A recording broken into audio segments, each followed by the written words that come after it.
গুলো আসলে আছে এখানে, আমরা এগুলো নিয়ে আলোচনা করব। তো আসলে আমরা অধ্যায় শুরু করি। তো প্রথমে আছে যেটা, সেটা হলো যে আয়নিক বন্ধন। এটা হলো আয়নিক বন্ধন। হ্যাঁ, sorry।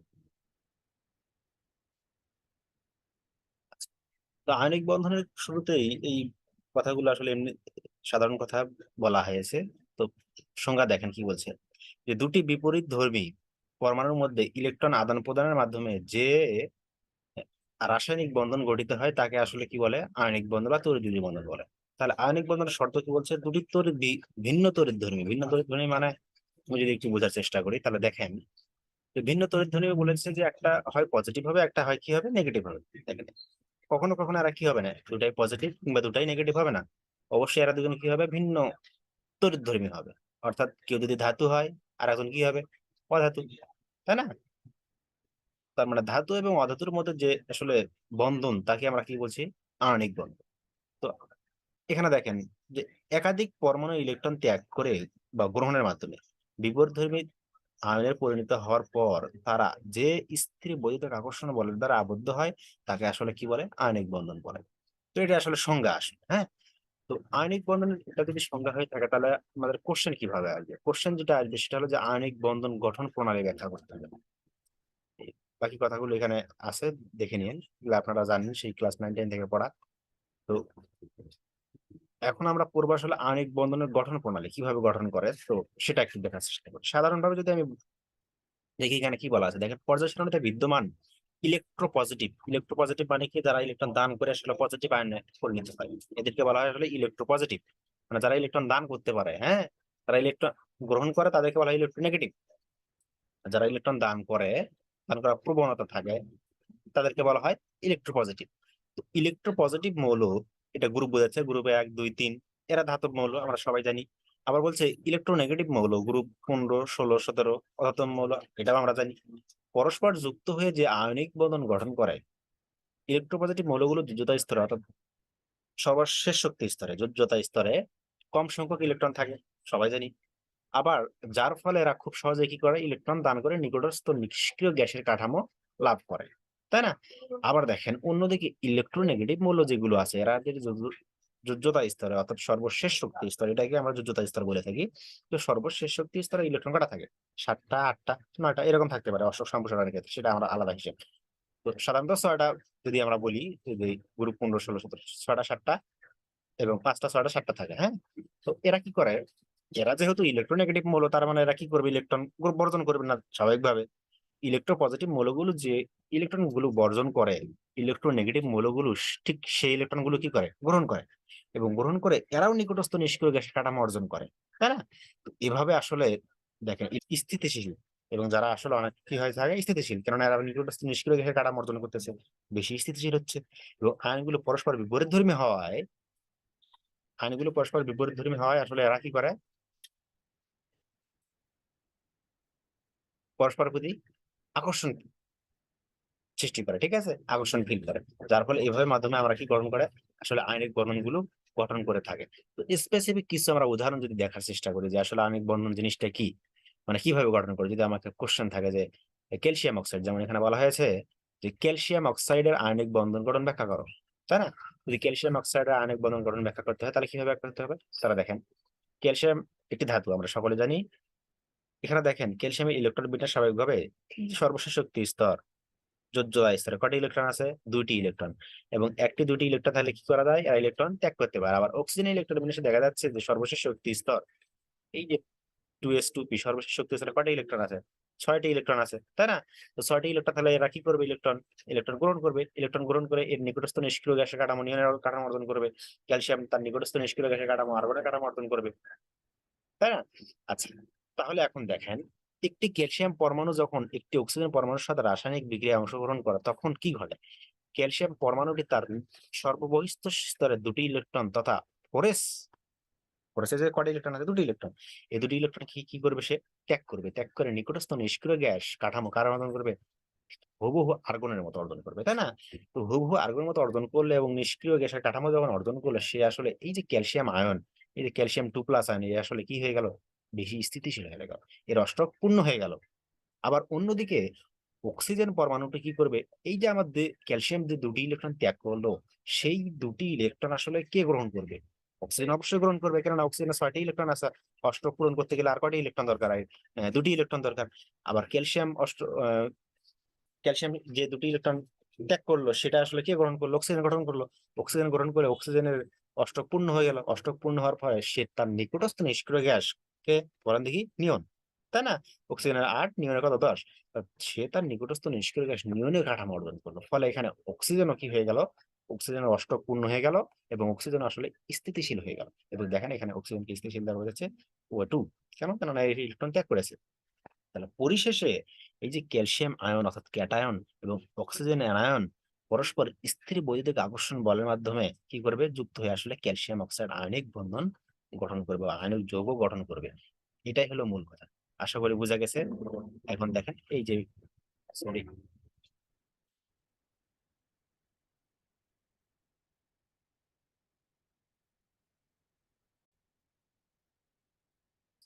তাহলে এই যে অক্সিজেন দেখেন, এই যে এখানে একটা, সরি, ক্যালসিয়াম সর্বশেষ শক্তি স্তরে এখানে একটা ইলেকট্রন, এখানে একটা ইলেকট্রন, এই যে দুটি ইলেকট্রন সে কি করলো?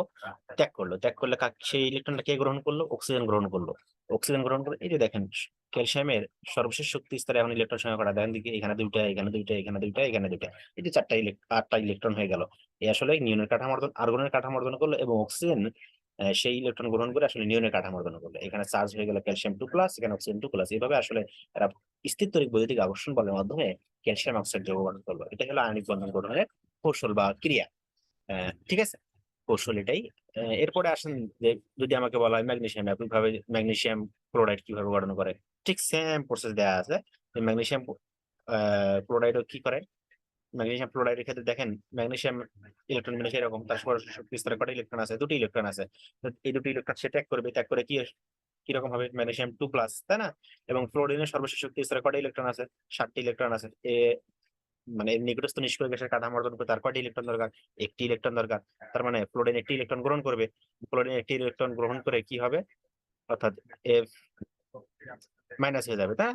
এফ মাইনাস হয়ে যাবে। কিন্তু দেখেন ম্যাগনেসিয়াম আসলে দুটি ইলেকট্রন ত্যাগ করবে। ম্যাগনেসিয়াম কয়টা ইলেকট্রন ত্যাগ করবে? দুটি। এবং ফ্লোরিন কয়টা ইলেকট্রন ত্যাগ করবে? একটি। তো একটি ফ্লোরিন তো একটি ইলেকট্রন ত্যাগ করবে, কিন্তু ম্যাগনেসিয়াম ত্যাগ করবে যেহেতু দুটি ইলেকট্রন, তার মানে আমার এখানে ফ্লোরিন লাগবে কয়টা? দুইটা লাগবে। কেননা আমার একটি ফ্লোরিন একটি ইলেকট্রন গ্রহণ করতে পারে, কিন্তু ম্যাগনেসিয়াম ত্যাগ করবে কয়টা? ম্যাগনেসিয়াম অবশ্যই ত্যাগ করবে দুইটা। দ্যাটস আসলে আমাদের এই যৌগ গঠন করতে আসলে ফ্লোরিন কয়টা লাগবে? ফ্লোরিন লাগবে আসলে আমার দুইটা, তাই না? আচ্ছা দেখেন, তাহলে এই যে এই জিনিস একটু আসি দেখি আমরা। এই যে এখানে দেখেন যে এই যে ম্যাগনেসিয়াম আয়ন ক্যাটায়ন এবং ফ্লোরিনের দুটি অ্যানায়ন পরস্পর স্থির বৈদ্যুতিক আকর্ষণ বলের মাধ্যমে কি হবে? যুক্ত হয়ে ম্যাগনেসিয়াম ফ্লোরাইড নামক আয়নিক যৌগ গঠন করবে। এই যে ম্যাগনেসিয়ামের যে দুটি ইলেকট্রন, এই ইলেকট্রন ত্যাগ করলো, একটি ফ্লোরিন গ্রহণ করলো। এখানে একটি ইলেকট্রন ছিল, সে আরেকটি ফ্লোরিনকে দিল। এভাবে দেওয়ার ফলে ম্যাগনেসিয়াম 2+ আয়ন এবং একটি করে ফ্লোরিন মাইনাস আয়ন হলো, এবং আরো 3 জনে কি হলো? যৌগ গঠনের মাধ্যমে এই যে দেখেন ম্যাগনেসিয়াম একটি, ফ্লোরিন দুটি আয়ন, এবং সর্বশেষ যে যৌগের কাঠামো সেটা হলো ম্যাগনেসিয়াম ফ্লোরাইড এরকম। তাহলে এভাবে আসলে আয়নিক যৌগগুলো বা আয়নিক বন্ধনগুলো গঠন হয়ে থাকে। তো এখন আসেন যে আয়নিক বন্ধনের আসলে কিছু দ্রাব্যতা যদি আমরা ব্যাখ্যা করার চেষ্টা করি, তো আমরা সকলেই জানি যে যে সোডিয়াম ক্লোরাইড বলা হয়। সোডিয়াম ক্লোরাইড পানিতে দ্রবণীয়, কিন্তু ক্যালসিয়াম কার্বন টেট্রাক্লোরাইড কিনা পানিতে দ্রবণীয় না, অদ্রবণীয়। আসলে পানিতে কোন ধরনের যৌগগুলো পানিতে দ্রবণীয় হয় আর কোন ধরনের যৌগগুলো পানিতে অদ্রবণীয় হয়, সেটা যদি আমি একটু বলার চেষ্টা করি, তাহলে দেখেন পানি একটি পোলার দ্রাবক। কি দ্রাবক বলেন দেখি? পানি একটি পোলার দ্রাবক, তাই না? পোলার দ্রাবক মানে কি, সেটা যদি আমরা একটু বোঝার চেষ্টা করি, তার মানে পানি কিন্তু সমযোজী বন্ধনে গঠিত, তাই না? সমযোজী বন্ধনে গঠিত হওয়ার পরেও তাদের এই যে H2O, এই যে অক্সিজেন এবং হাইড্রোজেনের মধ্যে ইলেকট্রোনেগেটিভিটির পার্থক্যের কারণে অক্সিজেন আসলে কিছু ইলেকট্রন গ্রহণ করে, এই যে বন্ধন জোড় ইলেকট্রনকে নিজের দিকে একটু টেনে নেয়, নিজের দিকে টেনে নেয়, আসলে ধনাত্মক চার্জের উৎপত্তি হয়। তাহলে এভাবে যে যৌগগুলো থাকে সেগুলোকে আমরা কি বলছি? আসলে পোলার যৌগ, তাই না? তো আসলে পোলার যৌগে কারা দ্রবীভূত হতে পারবে? পোলার যৌগ। পানি যেহেতু পোলার যৌগ, তার মানে পানিতে আসলে কারা দ্রবীভূত হতে পারবে? পোলার যৌগ। যদি কোনো যৌগ আসলে পোলার হয়ে থাকে, তাহলে আসলে পানিতে কি হবে? দ্রবীভূত হবে, অথবা আয়নিক যৌগ। তার মানে আমরা এখানে দুটি কন্ডিশন। কন্ডিশন নাম্বার 1, যে পানিতে আসলে সেই সকল যৌগগুলো দ্রবীভূত হবে যারা আসলে আয়নিক, যারা আসলে কি আয়নিক। তাহলে আয়নিক যৌগগুলো আসলে পানিতে দ্রবীভূত হবে, অথবা সমযোজী যৌগ পানিতে দ্রবীভূত হবে। তবে কারা? সকল সমযোজী যৌগ না, সমযোজী যৌগ হতে হবে, কিন্তু তারা যদি পোলার হয়ে থাকে তবেই মাত্র আসলে পানিতে দ্রবীভূত হবে। এখন আমরা দেখি আসলে সোডিয়াম ক্লোরাইড এবং কার্বন টেট্রাক্লোরাইড, এদের মধ্যে আসলে কে আয়নিক, কে সমযোজী, কে পোলার, কে নন পোলার, একটু বোঝার চেষ্টা করে দেখেন। আমরা সকলেই জানি সোডিয়াম ক্লোরাইড একটি আয়নিক যৌগ, জানি কিনা? কেননা সোডিয়ামের সর্বশেষ শক্তি স্তরে একটি ইলেকট্রন আছে, সে ত্যাগ করবে। ক্লোরাইডের সর্বশেষ শক্তি স্তরে 7টি ইলেকট্রন আছে, সে একটি ইলেকট্রন গ্রহণ করবে। এভাবে আসলে সোডিয়াম ক্লোরাইড আসলে আয়নিক যৌগ গঠন করবে। দেখেন এই যে সোডিয়াম ক্লোরাইড, ধনাত্মক এবং ঋণাত্মক আয়নের সৃষ্টি হবে, তাই না? মানে দ্রাবকের সেটা আলাদা সৃষ্টি হবে। আমরা যদি একটু বোঝার চেষ্টা করি, এই যে এখানে দেখার চেষ্টা করি, এই দেখেন সোডিয়াম ক্লোরাইডকে যখন আমি পানিতে দ্রবীভূত করবো তখন সোডিয়াম ক্লোরাইডের ধনাত্মক, এই দেখেন সোডিয়াম তো ধনাত্মক, ক্লোরিন মাইনাত্মক। এই ধনাত্মক পানির ঋণাত্মক অংশ অক্সিজেনের সঙ্গে যুক্ত হবে, এবং ক্লোরিনের ঋণাত্মক অংশ পানির এই যে ধনাত্মক অংশের সঙ্গে যুক্ত হবে। যুক্ত হয়ে আসলে এরা আসলে দ্রবীভূত হবে। এই যে দেখেন, আবার সোডিয়াম ক্লোরাইডের ঋণাত্মক প্রান্ত পানির কতগুলো ধনাত্মক প্রান্ত দ্বারা আকর্ষিত হয়, যে কথা বললাম আমি। ফলে সোডিয়াম ক্লোরাইডের যৌগের ধনাত্মক এবং ঋণাত্মক আয়নের মধ্যে যে স্থির বৈদ্যুতিক আকর্ষণ বল থাকে তা ধীরে ধীরে শিথিল হয়ে পড়বে স্বাভাবিকভাবে। একসময় তা কমে যাবে এবং আয়ন সময়ের দ্রাবক অণুর সাহায্যে বেষ্টিত হয়ে একটি স্ফটিক ল্যাটিস হতে ছুটে থাকে। অর্থাৎ সোডিয়াম ক্লোরাইড ক্লাসের ল্যাটিস শক্তিকে তার সলভেশন, হ্যাঁ দ্রাবণ দ্রবণের শক্তি যেটাকে বলছে, হ্যাঁ, অতিক্রম করবে। ফলে সোডিয়াম ক্লোরাইড পানিতে দ্রবণীয় হবে। মানে কেমনে দ্রবীভূত হবে যদি আমি একটু দেখার চেষ্টা করি। ধরেন এটা হলো সোডিয়াম আয়ন, তাই না? এই সোডিয়াম আয়নের চারপাশে কি থাকবে? এই পানির যে আমার পানির আসলে এটা পজিটিভ, তাহলে পানির নেগেটিভ অংশ থাকবে, অর্থাৎ অক্সিজেন থাকবে। এখানে অক্সিজেন থাকবে, এগুলো হাইড্রোজেন থাকবে, এইভাবে হাইড্রোজেন থাকবে। তারপরে এখানে অক্সিজেন থাকবে, এখানে হাইড্রোজেন থাকবে, এখানে অক্সিজেন থাকবে। মানে এইভাবে চারপাশে সোডিয়ামের চারপাশে আসলে পানি অণু থাকবে কিভাবে? অক্সিজেনের সঙ্গে, কেননা অক্সিজেন ঋণাত্মক অংশ পানির, তাই না? আবার ক্লোরাইড আয়নের চারপাশে কি থাকবে? পানির আসলে ধনাত্মক অংশ, অর্থাৎ হাইড্রোজেন থাকবে, কারণ হাইড্রোজেন আসলে ধনাত্মক অংশ। একইভাবে এখানে যদি আমি আরেকটা হাইড্রোজেন আঁকার চেষ্টা করি, আবার এখানে যদি আরেকটা হাইড্রোজেন আঁকার চেষ্টা করি, এভাবে আসলে তাহলে বুঝলাম আমরা আয়নিক যৌগগুলো এভাবে পানিতে কি হয়? দ্রবীভূত হয়। কিন্তু কার্বন টেট্রাক্লোরাইড আসলে এ কি আয়নিক যৌগ? না, এই আসলে আয়নিক যৌগ না। একই যৌগ, এক সমযোজী যৌগ, সমযোজী যৌগ, তারপরে আবার একই অপোলার। কেন অপোলার বলতেছি? কার্বন এবং ক্লোরিনের মধ্যে তড়িৎ ঋণাত্মকতার পার্থক্য খুব বেশি না। কার্বন এবং ক্লোরিনের মধ্যে তড়িৎ ঋণাত্মকতার পার্থক্য খুব বেশি না, যার ফলে কোনো পরমাণু কর্তৃক বন্ধনজোড় ইলেকট্রন নিজের দিকে আকর্ষণ করার প্রবণতা নাই বা ক্ষমতাই নাই। যার ফলে কি হয়ে গেছে? আসলে এ হয়ে গেছে অপোলার যৌগ। আর আমরা জানি সমযোজী কিংবা অপোলার যৌগগুলো আসলে পানিতে দ্রবীভূত হয় না। দ্যাটস ওয়াই কার্বন টেট্রাক্লোরাইড আসলে পানিতে দ্রবীভূত হবে না। সুতরাং আমরা বুঝলাম সোডিয়াম ক্লোরাইড পানিতে দ্রবীভূত, কিন্তু কার্বন টেট্রাক্লোরাইড পানিতে দ্রবীভূত নয়। সিম্পল হিসাব। ঠিক আছে, আশা করি বোঝা গেছে।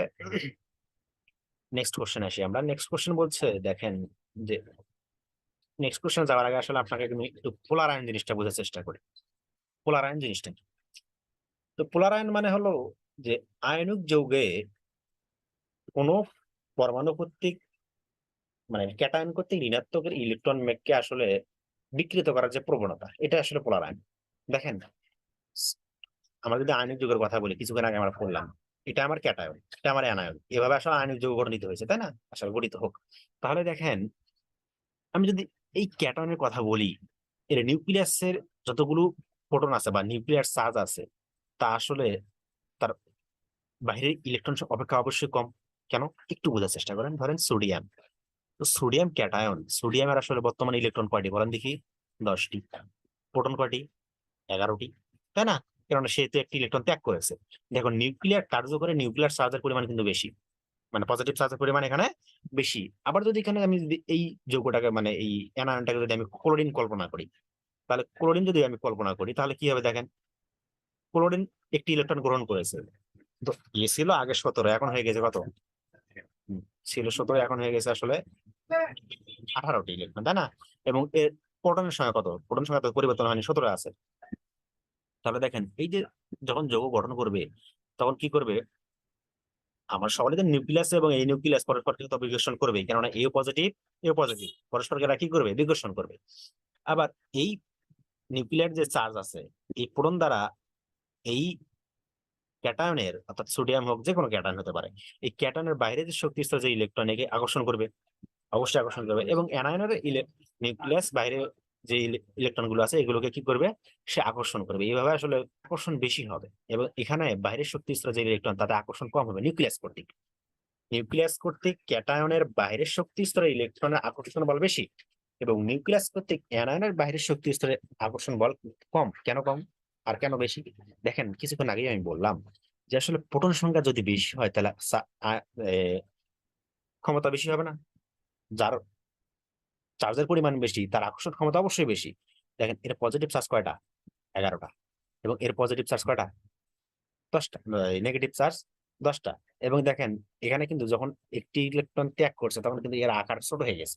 আমরা জানি ক্যাটায়ন গুলো যখন ইলেকট্রন ত্যাগ করে তখন কি হয়, স্বাভাবিকের তুলনায় আকার ছোট হয়ে যায়, তাই না? তাহলে এর নিউক্লিয়াস কর্তৃক বাইরের শক্তি স্তরের আকর্ষণ বলের মান বেশি হয়ে গেছে। আবার ক্লোরিনের কথা যদি কল্পনা করি আমরা, এখানে ছিল 17টি, এবং বাইরের শক্তি স্তরে এখন একটি ইলেকট্রন বেশি হয়ে গেছে অ্যানায়নের ক্ষেত্রে। তাহলে বাইরের শক্তি স্তরে একটি ইলেকট্রন বেশি হয়ে গেছে, এই কথার অর্থ হলো যে এর একটু আকারও বৃদ্ধি পেয়েছে, অবশ্যই আকার বৃদ্ধি পাবে। এবং নিউক্লিয়াস কর্তৃক বাইরের শক্তি স্তরে যে ইলেকট্রন তাতে আকর্ষণ বলের মান কম থাকবে। তার মানে আমরা বুঝলাম ক্যাটায়ন দ্বারা তার বাইরের শক্তি স্তরে যে ইলেকট্রন, যার ফলে একে আপনি টেনে বিকৃত করতে পারবেন না কোনোভাবে, আর আসলে অন্য কোনো আয়ন দ্বারা এরা কি হয় না, আর আকর্ষিত হয় না বা বিকৃত হয় না। কিন্তু অ্যানায়নের ক্ষেত্রে যেহেতু নিউক্লিয়াস কর্তৃক বাইরের শক্তি স্তরের ইলেকট্রন গুলো আসলে প্রবল ভাবে বা শক্তিশালী ভাবে আকর্ষিত থাকে না, যার ফলে আসলে কোনো ক্যাটায়ন দ্বারা যদি আমি এখানে আনি তাহলে কি হবে, এই যে বাইরের শক্তি স্তরের ইলেকট্রন আসলে এর মেঘের বিকৃতি ঘটবে, আসলে বিকৃতি ঘটবে। যার ফলে কি হয়, এই যে দেখেন, এই যে এখানে বলা আছে অ্যানায়ন অভিলেপন, যেহেতু এর আকর্ষণ বল কম, দ্যাটস হয় ক্যাটায়নের নিউক্লিয়াস কর্তৃক, কার কর্তৃক বলেন দেখি, ইলেকট্রন তার ইলেকট্রনকে আকর্ষণ করবে না, অবশ্যই ক্যাটায়নের নিউক্লিয়াস কর্তৃক এই অ্যানায়নের যে বাইরের শক্তি স্তর ইলেকট্রন, যেহেতু নিউক্লিয়াস থেকে মানে অ্যানায়ন দ্বারা যে নিউক্লিয়াস, অ্যানায়নের নিউক্লিয়াস কিন্তু বাইরের শক্তি স্তর ইলেকট্রনকে কম ভাবে আকর্ষণ করতেছে, তাই না, আলগা ভাবে। যার ফলে এই ক্যাটায়নের নিউক্লিয়াস কর্তৃক অ্যানায়নের ইলেকট্রন মেঘকে নিজের দিকে টেনে নেবে। এই যে টেনে নেওয়ার যে ক্ষমতা, বা এই টেনে নিল যে, এটাই আসলে পোলারায়ন। এটাকে কি বলে? পোলারায়ন বা ধ্রুবায়ন। এখন একটু সংজ্ঞা যদি দেখার চেষ্টা করি, এই যে দেখেন সংজ্ঞা একটু দেখা, সরি, এই যে সংজ্ঞা দেখেন কি বলছে, ধনাত্মক আধানযুক্ত ক্যাটায়ন দ্বারা ঋণাত্মক আধানযুক্ত অ্যানায়নের আলগাভাবে আবদ্ধ গোলাকৃতি ইলেকট্রন পরিমণ্ডল, এই যে পরিমণ্ডল কিছুক্ষণ আগে বললাম, বিকৃত ঘটার কে আসলে কি বলে, পোলারায়ন বা ধ্রুবায়ন। ঠিক আছে? আর এই ক্ষমতাটাকে বলে আসলে পোলারায়ন ক্ষমতা। তাহলে এই গেল আমার পোলারায়ন। তো এই পোলারায়ন করার পর আমরা আসলে দেখি ফাজানের নীতি পড়বো আমরা। কি নীতি বলেন দেখি? ফাজানের। তো ফাজান স্যার কি বলছে দেখি একটু। তো কি বলছে যে কোনো আয়নিক যৌগে ক্লাস ক্যাটায়ন বা অ্যানায়ন নির্দিষ্ট বা সমদূরে থাকা অবস্থায় ক্যাটায়ন কর্তৃক অ্যানায়ন ধ্রুবায়িত বা অর্থাৎ পোলারিত না হয়ে আয়নিক যৌগটি স্থায়ী, অর্থাৎ তার নির্দিষ্ট জ্যামিতিক আকৃতি পরিবর্তন হবে না।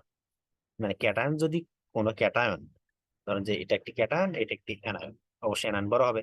তো ক্যাটায়ন যদি অ্যানায়নকে আসলে আকর্ষিত না করে, পোলারিত না করে, তাহলে ক্যাটায়নের অ্যানায়নের যে আকৃতি ছিল ইলেকট্রন মেঘের, সে কি বিকৃতি ঘটবে? ঘটবে না। কিন্তু যদি আসলে আকর্ষণ করে তাহলে কি ঘটবে? তাহলে আসলে আকৃতি কি হবে? পরিবর্তন ঘটবে।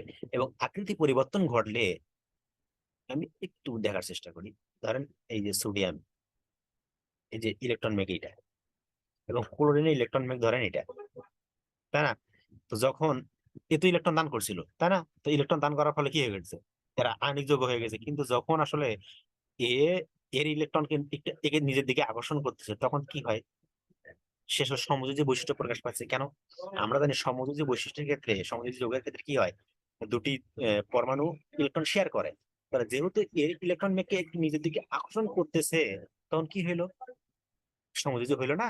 কারণ সে তো ইলেকট্রন একেবারে দান করার কথা ছিল আয়নিক যৌগের ক্ষেত্রে, কিন্তু সে ইলেকট্রন দান করতেছে ঠিক আছে, কিন্তু তার ক্ষমতা বলে, তার ক্ষমতা দেখে কি করতেছে, এখন নিজেকে একটু আকর্ষণ করতেছে নিজের দিকে, যার ফলে আসলে কি বৈশিষ্ট্য প্রকাশ পাচ্ছে, সমযোজী বৈশিষ্ট্য প্রকাশ পাচ্ছে। তো এই হলো আয়নিক যৌগের সমযোজী যৌগের বৈশিষ্ট্য, যে বৈশিষ্ট্য, আয়নিক যৌগে যে সমযোজী বৈশিষ্ট্য, এটা আসলে ফাদানের নীতি। তো এখানে 4টি সূত্র আছে, আমরা ধীরে ধীরে পড়বো।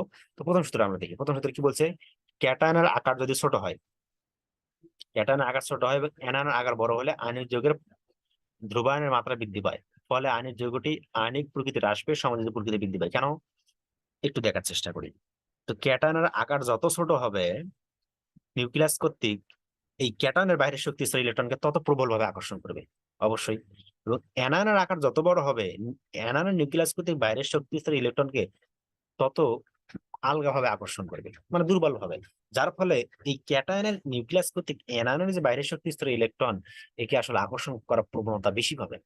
মানে খুব সহজে দেখেন, যদি কেউ হালকা ভাবে একটা ধরেন রশি দিয়ে বাঁধে রাখছে, তো ওকে খুব সহজে টেনে নেশা যাবে। আর কেউ যদি শক্তিশালী ভাবে বেঁধে রাখে তাহলে খুব সহজেই মানে আপনি নিতে পারবেন না। তো ঠিক তেমনই আসলে অ্যানায়ন নিউক্লিয়াস কর্তৃক যেহেতু বাইরের শক্তি ইলেকট্রন আসা আলগা ভাবে আকর্ষণ করে থাকে, তো যত বড় হবে তত আলগা, তাই না? আর যত বড় হবে তত আলগা, দূরত্ব বাড়লে আসলে আকর্ষণ বল হ্রাস পায়, এটা আমরা সকলেই জানি। তো এখান থেকে বোঝা যাচ্ছে যে ক্যাটায়নের আকার যত ছোট হবে এবং অ্যানায়নের আকার যত বড় হবে পোলারের মাত্রা আসলে তত কি হবে, বৃদ্ধি হবে। আর পোলারের মাত্রা বৃদ্ধি পাওয়ার মানেই হলো সমযোজী বৈশিষ্ট্য বেশি পাবে। এই ব্যাখ্যাটা এখানে দেওয়া আছে, আপনারা একটু দেখে নেন। যেগুলো আমি বললাম এগুলো আসলে ব্যাখ্যা, এগুলো বাংলা পড়ে নেবেন, আপনারা পড়লেই পারবেন। এই জায়গায় নির্দিষ্ট কিছু উদাহরণ দেওয়া আছে, যে দেখেন সরি, এই যে লিথিয়াম ক্লোরাইড এবং সোডিয়াম ক্লোরাইড। এখন বলেন দেখি কোনটার আসলে আয়নিক যৌগ বেশি, বৈশিষ্ট্য বেশি। আমরা যদি দেখার চেষ্টা করি, দেখেন সোডিয়াম আয়ন লিথিয়ামের চেয়ে বড়, এবং সোডিয়াম আয়ন ক্যাটায়ন যেটা সেটা অবশ্যই ছোট। এবং ক্লোরিন তো এখানে সমান, ক্লোরিন এখানে কোনো প্রভাব নেই। যখন ক্লোরিন সমান তখন এখানে অ্যানায়নের কোনো প্রভাব নাই। তাহলে আমরা বলছিলাম যে ক্যাটায়নের আকার যত ছোট হবে পোলার আয়ন তত বেশি হবে, আর পোলার আয়ন যত বেশি হবে সমযোজী বৈশিষ্ট্য তত বেশি হবে। যেহেতু ক্যাটায়নের আকার এখানে সোডিয়ামের তুলনায় ছোট, তার মানে লিথিয়াম আসলে এই অ্যানায়নের যে ইলেকট্রন মেঘ তাকে বেশি আকর্ষণ করবে। যার ফলে এ একটু বেশি সমযোজী হবে এবং এ কম সমযোজী, অর্থাৎ এ আয়নিক হবে। লিথিয়াম ক্লোরাইড সমযোজী প্রকৃতির, সোডিয়াম ক্লোরাইড অপেক্ষা বেশি, তাই না? আবার যদি একই বিক্রিয়ায় আমরা যদি ক্যাটায়নকে, সরি বিক্রিয়া বলছি, একই যৌগে ক্যাটায়নকে যদি আমি ঠিক রাখি এবং অ্যানায়নকে যদি পরিবর্তন করি, তাহলে আমরা কি বলছিলাম, অ্যানায়নের আকার যত বৃদ্ধি পাবে ধ্রুবকের মাত্রা তত বেশি হবে। এখন দেখেন আয়োডিনের আকৃতি ক্লোরিন অপেক্ষা অবশ্যই বেশি। তাহলে যেহেতু অ্যানায়নের আকৃতি আয়োডিনের বেশি, তার মানে এ পোলার আয়ন বেশি এবং এর সমযোজী বৈশিষ্ট্য বেশি। এই দেখেন লিথিয়াম আয়োডাইড যৌগের সমযোজী প্রকৃতি লিথিয়াম ক্লোরাইড অপেক্ষা বেশি। আশা করি বোঝা গেছে। এবার দ্বিতীয় সূত্র কি বলছে দেখেন দেখি। দ্বিতীয় সূত্র বলছে যে ক্যাটায়ন এবং অ্যানায়নের আধান বেশি হলে আয়নিক যৌগের ধ্রুবায়ন মাত্রা বৃদ্ধি পায়। এবার বলছে আধান যদি বেশি হয়, ধরেন আধান বেশি হলে কি হয়, ধ্রুবায়ন মাত্রা বৃদ্ধি পায়, ফলে আয়নিক যৌগের আয়নিক প্রকৃতির আশপাশ সমযোজী বৈশিষ্ট্য বেশি পায়।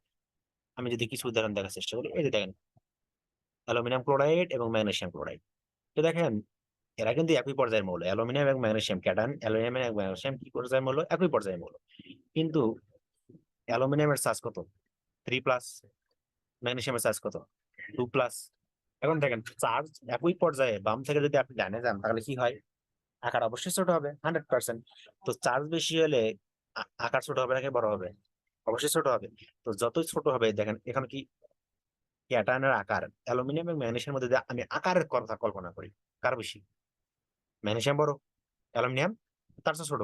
কারণ আমরা জানি একই পর্যায়ে বাম থেকে ডানে গেলে আকার কি হয়, হ্রাস পায়। তাহলে অ্যালুমিনিয়ামের যদি আকার বড়, তাহলে কোনো কথাই নেই যে এ আসলে এই দুজনের মধ্যে,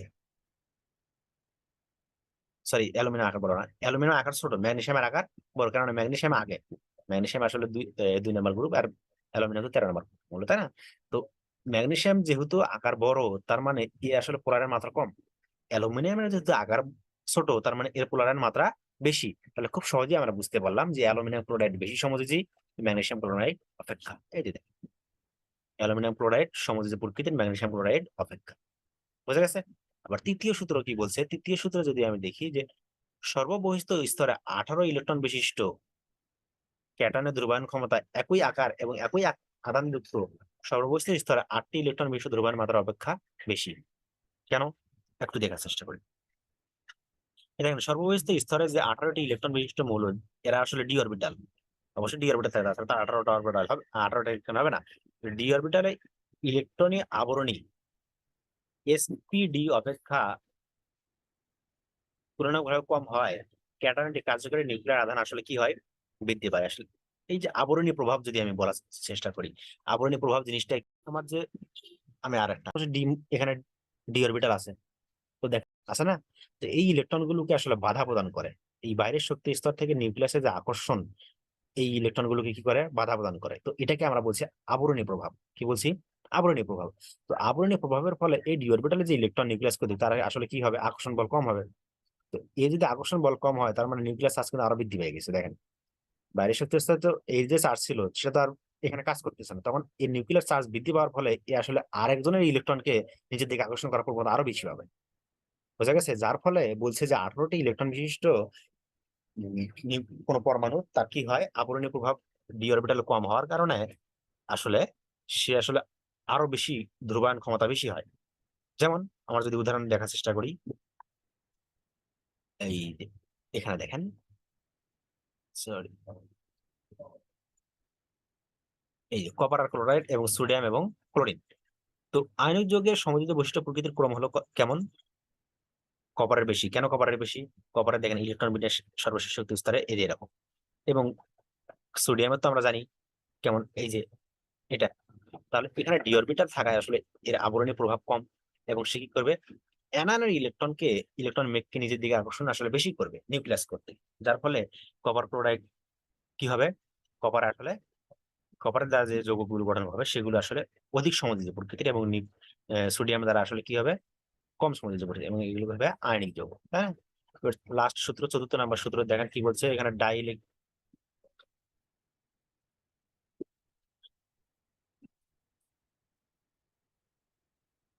একটু ছোট করে নি, হ্যাঁ। এখানে কি বলছে দেখেন, যে মাধ্যমে ডাইইলেকট্রিক ধ্রুবক এর মান বেশি হলে আয়নিক যৌগের ধ্রুবকের মাত্রা বেশি হবে। পোলার ধ্রুবকীয় মাধ্যমে এর ডাইইলেকট্রিক ধ্রুবকের মান বেশি হয়। আমরা কি বুঝলাম, যে পোলার বা ধ্রুবীয় মাধ্যমে, পোলার মাধ্যমে আসলে কোন যৌগে কি হয়, ডাইইলেকট্রিক ধ্রুবকের মান বেশি হয়। এবং পোলার মাধ্যমের ধর্ম হলো সেটি কোনো আয়নিক যৌগের ক্যাটায়ন এবং অ্যানায়নের মাধ্যমে স্থির বৈদ্যুতিক আকর্ষণ বলকে হ্রাস করবে। আমরা কিছুক্ষণ আগে বললাম পোলার মাধ্যমে কি হয়, ক্যাটায়ন এবং অ্যানায়নের যে স্থির বৈদ্যুতিক আকর্ষণ বল সেগুলো হ্রাস করে। কেননা পোলারের যে ক্যাটায়ন, মানে পোলারের যে ধনাত্মক অংশ সেই ক্যাটায়নকে অ্যানায়নকে আকর্ষণ করবে, এবং পোলারের যে ঋণাত্মক অংশ সে আসলে ক্যাটায়নকে আকর্ষণ করবে। এভাবে আসলে ক্যাটায়ন এবং অ্যানায়নের যে নিজস্ব স্থির বৈদ্যুতিক আকর্ষণ বল সেটাকে কি করবে, সে আকর্ষণ মানে হ্রাস করে দিবে। যার ফলে আকর্ষণ বল হ্রাসের জন্য পোলার মাধ্যমে আয়নিক যৌগের ধ্রুবায়ন কি ঘটে না, ঘটে না, তাই না? এবং ক্যাটায়ন এবং নির্দিষ্ট সমদূরত্বে থাকা অবস্থায় যৌগগুলোর আয়নিক প্রকৃতি আসলে কি থাকে, বজায় থাকে। আবার অপোলার বা অধ্রুবের মাধ্যমে, যেখানে কোনো চার্জ নাই, এমন ডাইইলেকট্রিক ধ্রুবকের মান কম, এখানে ডাইইলেকট্রিক ধ্রুবকের মান কি কম, যার ফলে আয়নিক যৌগ অপোলার মাধ্যমে ধ্রুবায়ন ঘটায়, এবং আয়নিক প্রকৃতি হ্রাস পায় এবং সমযোজী প্রকৃতি বৃদ্ধি পায়। এই হলো 4টি ফাদানের নীতি। এবং ফাদানের নীতি থেকে আপনাদের কোশ্চেন আসতে পারে যে আসলে নিজের সমযোজী যৌগ বৈশিষ্ট্য ব্যাখ্যা করো। দুটি ধরেন যে দুটি যৌগ দেওয়া থাকলো, দেওয়া থেকে আপনাকে বললো যে আসলে সমযোজী প্রকৃতি আয়নিক প্রকৃতি একটু ব্যাখ্যা করো। আমরা তাহলে একটু দেখার চেষ্টা করি আসলে কোন, আমরা যে পড়াগুলো পড়লাম আসলে ফাদানের নীতি, এগুলো আসলে পরীক্ষা কিভাবে আসে। পরীক্ষা যেভাবে আসে দেখেন, সমস্যা কি বলছে, সিলভার ক্লোরাইড দ্রবণীয়, কিন্তু সিলভার ক্লোরাইড পানিতে স্বল্প দ্রবণীয়। তাহলে এখন দেখেন, বলছে যে এই যৌগটা এটা আসলে দ্রবণীয়, এবং এই যৌগটা আসলে অদ্রবণীয় বা স্বল্প দ্রবণীয়, তাই না? তো আসলে কোন যৌগ পানিতে দ্রবীভূত হবে এবং কোন যৌগ পানিতে দ্রবীভূত হবে না, আসলে এটা কিভাবে নির্ভর করে, আমরা কিছুক্ষণ আগেই বললাম যে পানি একটি পোলার যৌগ। এই পোলার যৌগে কারা কারা দ্রবীভূত হতে পারে, অথবা পোলার সমযোজী। তাহলে আমি যদি এই দুটা যৌগের মধ্যে আমি যদি নির্ধারণ করতে পারি আসলে কে বেশি আয়নিক এবং কে বেশি সমযোজী, তাহলে হয়ে গেল, যে বেশি আয়নিক সে আসলে দ্রবীভূত হবে, যে কম আয়নিক বা সমযোজী বেশি সে আসলে কম দ্রবীভূত হবে। তাহলে এখন দেখেন ফাদানের নীতি অনুসারে আমরা কি করছিলাম, ফাদানের প্রথম সূত্র দেখেন, প্রথম সূত্র ছিল যে ক্যাটায়নের আকার যদি ছোট হয় এবং অ্যানায়নের আকার যদি বড় হয়, কি হয়, ক্যাটায়নের আকার যদি ছোট হয় এবং অ্যানায়নের আকার যদি বড় হয়, তাহলে কি হবে, ক্লোরাইন মাত্রা বা ধ্রুবায়ন মাত্রা বেশি হবে। এবং ধ্রুবায়ন মাত্রা বেশি হওয়ার অর্থই হলো যে সমযোজী বৈশিষ্ট্য বেশি হবে। তাহলে এখন দেখেন এই যে সিলভার ক্লোরাইড এবং সিলভার ক্লোরাইডের মধ্যে, সিলভারের তো ঠিক আছে, এ তো ক্যাটায়ন ক্যাটায়নই আছে, দুই দুই জায়গায় ক্যাটায়ন সমান। এখন অ্যানায়নের দিকে আমি যদি লক্ষ্য করি, ফ্লোরাইড যেটা, হ্যাঁ, এ আসলে আকৃতি ছোট, এবং ক্লোরাইডের আকৃতি কি, বড়, তাই না? তো সরি, এটা ক্লোরাইড হবে। এই ক্লোরাইড আকৃতি বড় হওয়ার কারণে কি করবে, এই সিলভার কর্তৃক বা সিলভারের নিউক্লিয়াস কর্তৃক, অবশ্যই সিলভার কর্তৃক না, সিলভারের নিউক্লিয়াস কর্তৃক ক্লোরাইড আয়নের যে ইলেকট্রন মেঘ তাকে আকর্ষণ বল বেশি করবে কার তুলনায়, এই ফ্লোরাইড, এই সিলভার ফ্লোরাইডের তুলনায়, তাই না? এখন সেই কথাটা এখানে বাংলায় বলা আছে, দেখেন যে সিলভার হ্যালাইড যেটা বলা আছে, হ্যালাইড মানে হ্যালোজেন মৌলগুলো, সেগুলো যেগুলো হতে পারে, এখানে শুধু ফ্লোরিন এবং ক্লোরিন দ্বারা ব্যাখ্যা করা হয়েছে। যেমন সিলভার ফ্লোরাইড এবং সিলভার ক্লোরাইড ক্যাটায়ন তো একই, ঠিক আছে, এবং হওয়ায় এই যে ক্যাটায়নের আধান এবং ক্যাটায়নের ব্যাসার্ধ আনুপাতিক মান সমান, কেননা ক্যাটায়নের ব্যাসার্ধ এবং ক্যাটায়ন যদি একই একই থাকবে, কিন্তু অ্যানানের ক্ষেত্রে দেখেন ব্যাসার্ধ, এই যে আমি যে কথা বললাম, ক্লোরাইডের বেশি এবং ফ্লোরাইডের কম। আবার আমরা জানি অ্যানানের ব্যাসার্ধ কম হলে যৌগের ধ্রুবয়ন মাত্রা সমাজের প্রকৃতি কম হয়, যেহেতু ক্যাটায়নের অ্যানানের আকার এটার বেশি, তার মানে এর সমযোজী প্রকৃতি বেশি, ধ্রুবয়ন মাত্রা বেশি, যার ফলে সমযোজী প্রকৃতি যদি হতে বেশি, সে আসলে কম দ্রবীভূত হবে, কেননা আয়নিক যৌগগুলো আসলে পানিতে বা পোলার দ্রাবকে বেশি দ্রবীভূত হয়। আশা করি বোঝা গেছে। যেমন সিলভার ফ্লোরাইড দ্রবণীয়, কিন্তু পানিতে সিলভার ক্লোরাইড অদ্রবণীয়, কারণ এ আসলে সমযোজী প্রকৃতি এর তুলনায় বেশি এবং এ আসলে আয়নিক যৌগ একটু বেশি, যার ফলে আসলে সিলভার ক্লোরাইড পানিতে দ্রবীভূত হয়। আচ্ছা, তাহলে এই ধরনের কোশ্চেন গুলো আসলে মানে এইভাবে ব্যাখ্যা দিতে হবে আসলে। আমরা কয়েকটি কোশ্চেন দেখাচ্ছি, আপনারা বাকিগুলো বই থেকে পড়ে নিন। এবার দেখেন এই যে সিলভার ক্লোরাইড এবং সোডিয়াম ক্লোরাইড, তাহলে দেখেন এবার কিন্তু অ্যানায়ন ঠিক আছে, অ্যানায়ন কিন্তু এখানে ক্লোরিন এখানে ক্লোরিন, তার মানে এই যে দুটি যৌগের বৈশিষ্ট্য যদি আমি ব্যাখ্যা করতে চাই কোনটি আয়নিক কোনটি সমযোজী, তাহলে কিন্তু অ্যানায়নের এখানে কোনো কাজ নেই, কেননা যেহেতু অ্যানায়ন সমান, তার মানে অ্যানায়ন দুই জায়গায় সমকার্য বিশিষ্ট। এখন বলছে যে সিলভার ক্লোরাইডের গলনাঙ্ক এবং সোডিয়াম ক্লোরাইডের গলনাঙ্ক অপেক্ষা কম, গলনাঙ্ক অপেক্ষা কম।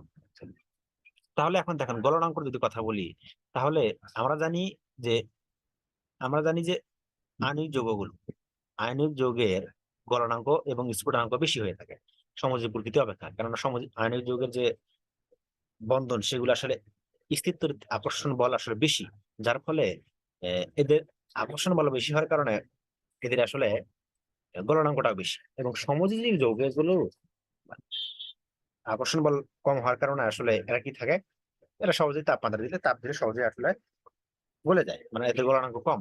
তাহলে আমি এই দুটি যৌগের মধ্যে সিলভার ক্লোরাইড এবং সোডিয়াম ক্লোরাইড যৌগের মধ্যে যদি আমি প্রমাণ করতে পারি যে আসলে কোনটি বেশি আয়নিক এবং কোন, তাহলে কি হবে, যেটি বেশি আয়নিক তার গলনাঙ্ক বেশি হবে, এবং যেটি যদি প্রমাণ করতে পারি যে যেটি বেশি সমযোজী তার গলনাঙ্ক আসলে কম হবে। তাহলে ফাজানের নীতি অনুসারে আমরা জানি যে ক্যাটায়ন, দেখেন এটা সিলভার এবং এটা হলো সোডিয়াম, তাহলে এই সিলভার দেখেন যদি আমি ইলেকট্রন বিন্যাস করি ক্যাটায়নে, সেটা কথা আসলে এই যে দেখেন ডি অরবিটালে চলে গেছে, 3 নম্বর সূত্র মনে আছে কি, দেখেন দেখি 3 নম্বর সূত্র। তাহলে সিলভার আয়নের যোজ্যতা স্তরে 18টি ইলেকট্রন রয়েছে, তাহলে এই 18টি ইলেকট্রনের যে ডি অরবিটাল আছে, এর আসলে আবরণী প্রভাবের মান কম, আবরণী প্রভাবের মান কি কম, যার ফলে এই ক্যাটায়ন দ্বারা ক্যাটায়নের নিউক্লিয়াস দ্বারা অ্যানায়নের যে ইলেকট্রন মেঘ তাকে আসলে আকর্ষণ করার প্রবণতা বেশি, পোলার আয়ন বেশি, ধ্রুবায়ন বেশি, কিন্তু সোডিয়ামের যেহেতু ডি অরবিটাল নাই, তার মানে এই ধ্রুবায়নের মাত্রা কম। আর ধ্রুবায়নের মাত্রা কম মানে কি, এর আসলে আয়নিক যৌগ, আয়নিক বৈশিষ্ট্য বেশি, এবং সিলভার ক্লোরাইডে যেহেতু ধ্রুবায়ন মাত্রা বা পোলারায়ন মাত্রা বেশি, যার ফলে এর আসলে সমযোজী বৈশিষ্ট্য বেশি। আর সমযোজী বৈশিষ্ট্য বেশি হওয়ার অর্থই হলো এ আসলে গলনাঙ্ক কম, এবং সোডিয়াম ক্লোরাইড যেহেতু আয়নিক বৈশিষ্ট্য বেশি, যার ফলে এর গলনাঙ্ক বেশি। এই কথাগুলো এখানে বাংলায় বলে দেওয়া আছে, আপনারা পড়ে নিয়ে। এবার আমরা নেক্সট কোশ্চেনে যাই। এ এরপরে আমরা আসি আসলে সিগমা বন্ধন এবং পাই বন্ধন। আসলে সিগমা বন্ধন কাকে বলে, পাই বন্ধন কাকে বলে, এগুলো আমরা সকলেই জানি, এগুলো আমি আসলে ওভাবে বোঝাচ্ছি না। তো এখানে কোশ্চেনটা একটা গুরুত্বপূর্ণ, যদি সিগমা বন্ধন এবং পাই বন্ধনের পার্থক্য, সিগমা বন্ধন এবং পাই বন্ধনের পার্থক্য। তাহলে দেখেন সিগমা বন্ধন জিনিসটা কি, সিগমা বন্ধন যদি আমরা বোঝার চেষ্টা করি, যে যে সমযোজী, সিগমা এবং পাই অবশ্যই সমযোজী, হ্যাঁ, যে সমযোজী বন্ধনে দুটি পরমাণু, দুটি পারমাণবিক অরবিটাল, অবশ্যই কিন্তু কি অরবিটাল, পারমাণবিক অরবিটাল একই অক্ষ বরাবর মুখোমুখি অধিক্রমণের মাধ্যমে সৃষ্টি হয় তাকে কি বলে, সিগমা বন্ধন। এগুলো আমরা পড়ছি জানি। আর পাই বন্ধন কাকে বলে, যে সমযোজী বন্ধন দুটি পরমাণু, দুটি পারমাণবিক অরবিটাল একই অক্ষ বরাবর পাশাপাশি অধিক্রমণের মাধ্যমে সৃষ্টি হয় তাকে কি বলে, পাই বন্ধন, তাই না? আবার দেখেন এই বন্ধনে গঠনে অধিক্রমণ ঘটে তা একটি অঞ্চল সীমাবদ্ধ, কেননা যদি আমি একটি সিগমা বন্ধনে ধরেন একটু আঁকার চেষ্টা করি, ধরেন এটি একটি পি অরবিটাল, আর যদি একটি এস অরবিটালের মধ্যে সিগমা বন্ধন সৃষ্টি হয়, তাহলে দেখেন এই যে অধিক্রমণ যে ঘটলো আসলে একটি অঞ্চল বরাবর সীমাবদ্ধ কিনা, অবশ্যই একটি অঞ্চল বরাবর, কিন্তু পাই বন্ধনের ক্ষেত্রে কি ঘটে, যদি আমি দুটি পাই পি অরবিটালে থাকি, এটা একটা পি অরবিটাল আমার, আর একটি পি অরবিটাল যদি আমার এরকম পাই, তাহলে এরা কি করবে, আসলে এরা যেভাবে বন্ধন গঠন করবে সমযোজী পাই বন্ধন, সেটা কি হবে, এইভাবে, এইভাবে, এইভাবে, তাই না? এখন দেখেন এই যে বন্ধন, এখানে একটা বন্ধন সৃষ্টি হবে এইখানে, মানে একই অক্ষ উপরে এবং নিচে। এই দেখেন যে বন্ধন, এ বন্ধন গঠনে অধিক্রমণ ঘটে তার দুটি অঞ্চলের সীমাবদ্ধ, একটা তলের উপরে, আণবিক তলের একটা নিচে, এই যে দেখেন আণবিক তলের একটা নিচে করছে না, অবশ্যই নিচে করছে, আর একটা আণবিক তলের উপরে করছে। তাহলে আমরা বুঝলাম যে সিগমা বন্ধন আসলে একটি তলের সীমাবদ্ধ, এবং পাই বন্ধন আসলে কয়টি তলের সীমাবদ্ধ, পাই বন্ধন আসলে দুটি তলের সীমাবদ্ধ। আবার 3 নম্বর বলছে যে অধিক্রম মাত্রা বেশি থাকে, কেননা অধিক্রম মাত্রা স্বাভাবিকভাবে বেশি থাকবে। সরি, আমার আরেকটা সমস্যা হচ্ছে, এই যে দেখেন এখানে অধিক্রম মাত্রা অবশ্যই বেশি, এবং পাই বন্ধনের ক্ষেত্রে অধিক্রম মাত্রা কি থাকবে, কেননা কম, কেননা আসলে এরা আসলে কম মাত্রায় অধিকৃত হয়, তাই না? আবার দেখেন সিগমা বন্ধনে যুক্ত ইলেকট্রন দ্বয় অক্ষ বরাবর স্বাধীনভাবে ঘুরতে পারে, এখানে ইলেকট্রন দ্বয় কি করতে পারে, অক্ষ বরাবর স্বাধীনভাবে ঘুরতে পারতেছে, কিন্তু এখানে পাই বন্ধন কি অক্ষ বরাবর স্বাধীনভাবে ঘুরতে পারে না, একটা হলো উপরে আছে, একটা নিচে, এরা অক্ষ বরাবর স্বাধীনভাবে ঘুরতে পারে না। আবার বন্ধন আণবিক অরবিটাল অক্ষীয় প্রতিসাম্য হয়, আসলে এরা আসলে কি হয়, অক্ষীয় প্রতিসাম্য হয়, মানে অক্ষ বরাবর যদি আমি ভাগ করি তাহলে আসলে সমান ভাগে বিভক্ত হবে, কিন্তু পাই বন্ধনের ক্ষেত্রে আর সমানভাবে বিভক্ত হবে না। আবার কি বলছে দেখেন, আবার বলছে যে সিগমা বন্ধন দুটি বিশুদ্ধ পারমাণবিক অরবিটালে হতে পারে, একটি বিশুদ্ধ পারমাণবিক অরবিটালের সাথে একটি হাইব্রিড অরবিটাল, হাইব্রিড অরবিটাল মানে এই যে আমার যে এসপিডি এগুলা যুক্ত হয়ে যে নতুন অরবিটাল সৃষ্টি হয়েছে, এগুলো হাইব্রিড অরবিটাল। যেমন যদি আমি এই যে CH4 এর কথা কল্পনা করি, তাহলে মিথেনের কার্বন যেটা ছিল সেটা ঠিক আছে না, এ আসলে sp3 সংকরিত। তাহলে এই যে হাইব্রিড অরবিটাল, আমি যদি এমনি স্বাভাবিকভাবে আঁকার চেষ্টা করি, ধরেন এটা আমার sp3, এবং হাইড্রোজেনের কত, হাইড্রোজেন আসলে বিশুদ্ধ অরবিটাল, এভাবে গঠন করতেছে। আবার দুটি বিশুদ্ধ অরবিটালও গঠন করতে পারে যেমন হাইড্রোজেন, তাই না?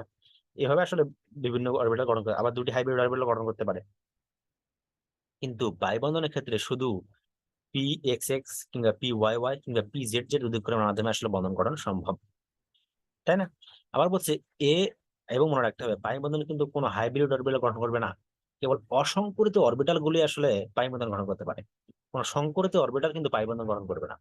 এবং মনে রাখতে হবে এগুলো। আবার মনে রাখতে হবে যে কোনো সংকরিত অরবিটাল কিন্তু পাই বন্ধন গঠন করে না, কিন্তু এরা আবার কি গঠন করে, সিগমা বন্ধন গঠন করে। এবার দেখেন এই বন্ধন প্রতিস্থাপন বা অপসারণ বিক্রিয়া দেয়, মানে সিগমা বন্ধনে গঠিত যে সকল যৌগ আছে এগুলো আসলে কি বিক্রিয়া দেয়, প্রতিস্থাপন বিক্রিয়া দেয় এবং অপসারণ বিক্রিয়া দিয়ে থাকে। এবং পাই বন্ধনে যে গঠিত যৌগগুলো আসলে জুট বিক্রিয়া দেয়, অর্থাৎ সংযোজন বিক্রিয়া দিয়ে থাকে। যেমন এই যে কার্বন কার্বন দ্বিবন্ধন যৌগগুলো, তাই না? এগুলো আসলে কি বিক্রিয়া দেয়, সংযোজন বিক্রিয়া বা জুট বিক্রিয়া দিয়ে থাকে। এই আপনারা এগুলো পড়ে নেন, মানে এগুলো আসলে বোঝার তেমন কিছু নাই, ছোটবেলা থেকে পড়তেছেন পাই বন্ধন ইন্টারমিডিয়েট থেকে, পাই বন্ধন পার্থক্যগুলো পড়ে নেন, অনেক গুরুত্বপূর্ণ। আমরা নেক্সট কোশ্চেনে যাই। নেক্সট কোশ্চেন, এটা একটু গুরুত্বপূর্ণ কোশ্চেন, বহুবার আসছে পরীক্ষায়। কোশ্চেনটা কি দেখেন, যে একটি পাই বন্ধন অপেক্ষা একটি সিগমা বন্ধন অধিকতর সুস্থিত কেন, ব্যাখ্যা করতে হবে। এখন দেখেন আণবিক অরবিটাল দুটি নিউক্লিয়াসের মধ্যবর্তী অক্ষের চারদিকে প্রতিসমভাবে বিরাজ করে। আমার যে আণবিক অরবিটাল, তাই না, এই আণবিক অরবিটাল নিউক্লিয়াসের মধ্যস্থিত অক্ষের চারদিকে, চারদিকে কি করবে, দুটি নিউক্লিয়াস, যদি আমরা দুটি নিউক্লিয়াস কথা কল্পনা করি, আমরা এখানে একটা যৌগ, এখানে একটা যৌগ নিউক্লিয়াস, মানে একটি যৌগের এটা একটা নিউক্লিয়াস, এটা একটা নিউক্লিয়াস, এই নিউক্লিয়াসের মধ্যবর্তী অঞ্চলে চারদিকে আসলে কি করে, প্রতিসম বরাবর বিরাজমান। এই বন্ধনের অধিক্রমণের বেশ অতিমাত্রায় ঘটে বলে বন্ধন শক্তি আসলে শক্তিশালী হয়, এবং প্রত্যেক একক বন্ধনই আসলে কি বন্ধন, সীমা বন্ধন, আমরা সবাই জানি। প্রত্যেক একক বন্ধন আসলে কি বন্ধন, সীমা বন্ধন। যেমন এখানে পিজেড এবং পিজেড আসলে এরা দুজন মিলে কি গঠন করছে, সিগমা বন্ধন গঠন করছে।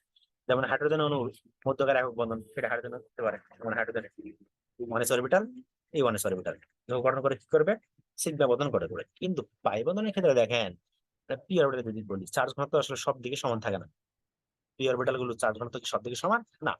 কাজেই পি ওয়াই বা পিজেড পাশাপাশি উপরির বিস্তারণের ফলে মিশ্রণ দৃঢ় হয় না, এবং এরূপ সৃষ্ট বন্ধন আসলে কি হয়, দুর্বল হয়। আমরা সকলে জানি পাই বন্ধন আসলে কি হয়, দুর্বল হয়, কারণ উপরে এবং নিচে থাকে। দেখেন এই যে উপরে এবং নিচে থাকতেছে, আসলে এগুলো আসলে অত শক্তিশালী হয় না। দৃঢ়ভাবে আবদ্ধ থাকে না, যার ফলে পাই বন্ধন অনেক কি হয়, দুর্বল হয়, এবং সিগমা বন্ধন কি হয়, শক্তিশালী হয়। বোঝা গেছে কি? যার ফলে কি হয়, একটি পাই বন্ধন অপেক্ষা একটি সিগমা বন্ধন অধিক সুস্থিত হয়। আচ্ছা, নেক্সট কোশ্চেন দেখেন। নেক্সট কোশ্চেন কি বলছে, সমযোজী যৌগে আসলে আয়নিক প্রকৃতি। সমযোজী যৌগে আসলে কি প্রকৃতি, আয়নিক প্রকৃতি। কিভাবে? এখন দেখেন, একটি সমযোজী যৌগের কথা যদি আমি কল্পনা করি, সবচেয়ে সহজ সমযোজী যৌগ যেটা কল্পনা করি সেটা হলো H2O, পানি। পানি যদি আমি গাঠনিক সংজ্ঞা দেখি, তো এরকম। তো এখন দেখেন, এই যে হাইড্রোজেন এবং অক্সিজেন স্বাভাবিকভাবে এরা কি জন্মগ্রহণ করছিল, সমযোজী যৌগ, তাই না? তো সমযোজী যৌগ মানে আসলে দুটি পরমাণু কি করবে, ইলেকট্রন শেয়ারের মাধ্যমে বন্ধন গঠন করবে। তো বন্ধন ইলেকট্রন এখানে এখানে আছে, এখানে আছে। তো এই যে অক্সিজেন, অক্সিজেন আসলে তড়িৎ ঋণাত্মকতা কি, অক্সিজেনের তড়িৎ ঋণাত্মকতা বেশি তার তুলনায়, হাইড্রোজেনের তুলনায়। তো মানে বিষয়টা যদি আমি এভাবে ব্যাখ্যা করি, যে ধরেন যে অক্সিজেনের আসলে কিছু টাকা আছে, হাইড্রোজেনের কিছু টাকা আছে। এরা আসলে অক্সিজেন আসলে হাইড্রোজেনকে অফার করলো যে আসেন আমরা আসলে দুজন মিলে একটু ব্যবসা শুরু করি। কি ব্যবসা? আমরা দুজন সময় শেয়ারে ব্যবসা করি। তো শেয়ারে ব্যবসা করে হাইড্রোজেন ভালো মনে করছে যে অক্সিজেন তো ভালো মানুষ, এর সঙ্গে একটু ব্যবসা শুরু করে দেই। তো আসলে আর দুজন কি করছে, অক্সিজেনের সাথে ব্যবসা শুরু করে দিচ্ছে। তো ব্যবসা শুরু করার পর যখন ব্যবসা স্টাবলিশ হয়ে গেছে, তখন কি করছে, অক্সিজেন একটু লোভনীয় প্রকৃতির হয়ে গেছে। তো এই অক্সিজেন তা আসলে লোভনীয় প্রকৃতির ছিল, কিন্তু হাইড্রোজেন আসলে জানতো না যে আসলে অক্সিজেন আসলে লোভনীয় প্রকৃতির। তো এবার অক্সিজেন কি করছে, যে অক্সিজেন এখন এর তড়িৎ ঋণাত্মকতা বেশি, একটু ক্ষমতা বেশি, এর প্রভাব একটু বেশি। যার ফলে কি করছে, এই যে সমাজে যে বৈশিষ্ট্য, মানে শেয়ারে যে ব্যবসা করছিল এরা, এই ব্যবসা আসলে এবার একটু কি করছে, নিজের দিকে টেনে নিছে। ব্যবসা কি করছে, ক্ষমতার প্রভাবে নিজের দিকে টেনে নিছে। তো নিজের দিকে টেনে নিলে কি হবে, এর একটু টাকা পয়সা এখন তখন বেশি হয়ে গেল, এবং এর টাকা পয়সা তখন কি হয়ে গেল, কম হয়ে গেল। ঠিক একই কথা যদি আমি বলি, যে এই যে আয়নিক সমাজে যে বৈশিষ্ট্য যৌগ ছিল, আসলে এরা দুজন কি করলো, এরা দুজন আসলে দেখেন, এরা আসলে বন্ধন ইলেকট্রন নিউট্রন সমান জায়গায় ছিল, কিন্তু অক্সিজেনের ইলেকট্রন নেগেটিভিটি বা তড়িৎ ঋণাত্মকতা বেশি হওয়ার কারণে এর বন্ধন ইলেকট্রন নিজের দিকে টেনে নিচ্ছে। নিজের দিকে টেনে নিয়ে কি হয়ে গেছে, আংশিক ভাবে ঋণাত্মক, এবং হাইড্রোজেন আংশিক ভাবে ধনাত্মক হয়ে গেছে। এই যে আংশিক ধনাত্মক এবং ঋণাত্মক চার্জের সৃষ্টি হলো, যার ফলে কি হলো, এই যে আংশিক ধনাত্মক এবং ঋণাত্মক চার্জের সৃষ্টি হলো, যার ফলে আসলে মানে আয়নিক মানে বোঝা যাচ্ছে যে একটা চার্জের সৃষ্টি হলো। চার্জের সৃষ্টি হলো কিনা, তো এইভাবে যে চার্জের সৃষ্টি হলো, এটাকে আসলে আমরা বলছি আসলে পোলার। এটাকে কি বলছি আসলে, পোলারিটি।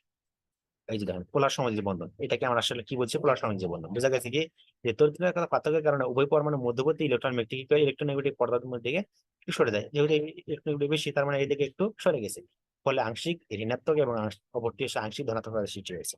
এইভাবে আসলে আংশিক ধনাত্মক এবং ঋণাত্মক সৃষ্টি হওয়ার মাধ্যমে কি বলে, এটাকে আসলে সমযোজী যৌগে আয়নিক প্রকৃতি বা পোলার যৌগ। এই একই পোলার বৈশিষ্ট্য যেটা, আসলে আয়নিক যৌগ প্রকৃতিও সেই একই জিনিস, সেম। আশা করি বোঝা গেছে।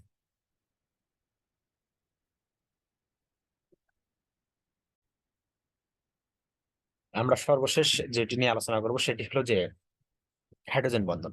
তো হাইড্রোজেন বন্ধন জিনিসটা কি, যে তড়িৎ ঋণাত্মকতার পার্থক্য সকলে জানি আমরা, তড়িৎ ঋণাত্মকতার পার্থক্য থাকতে হবে।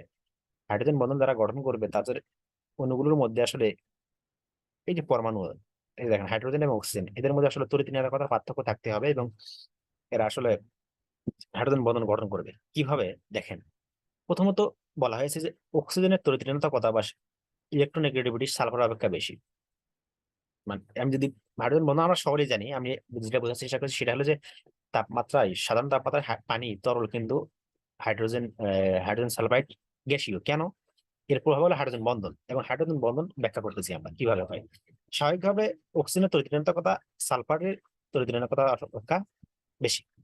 তাহলে তড়িৎ ঋণাত্মকতা বেশি হওয়ার কারণে কি হবে, দেখেন, অক্সিজেন পরমাণুর আকার সালফার পরমাণু চেয়ে ছোট, স্বাভাবিকভাবে জানি। আবার অক্সিজেনের ইলেকট্রোনেগেটিভিটি সালফার অপেক্ষা বেশি হওয়ার ফলে এই যে হাইড্রোজেন এবং অক্সিজেনের যে বন্ধন, এখানে পোলারিটি সৃষ্টি হবে।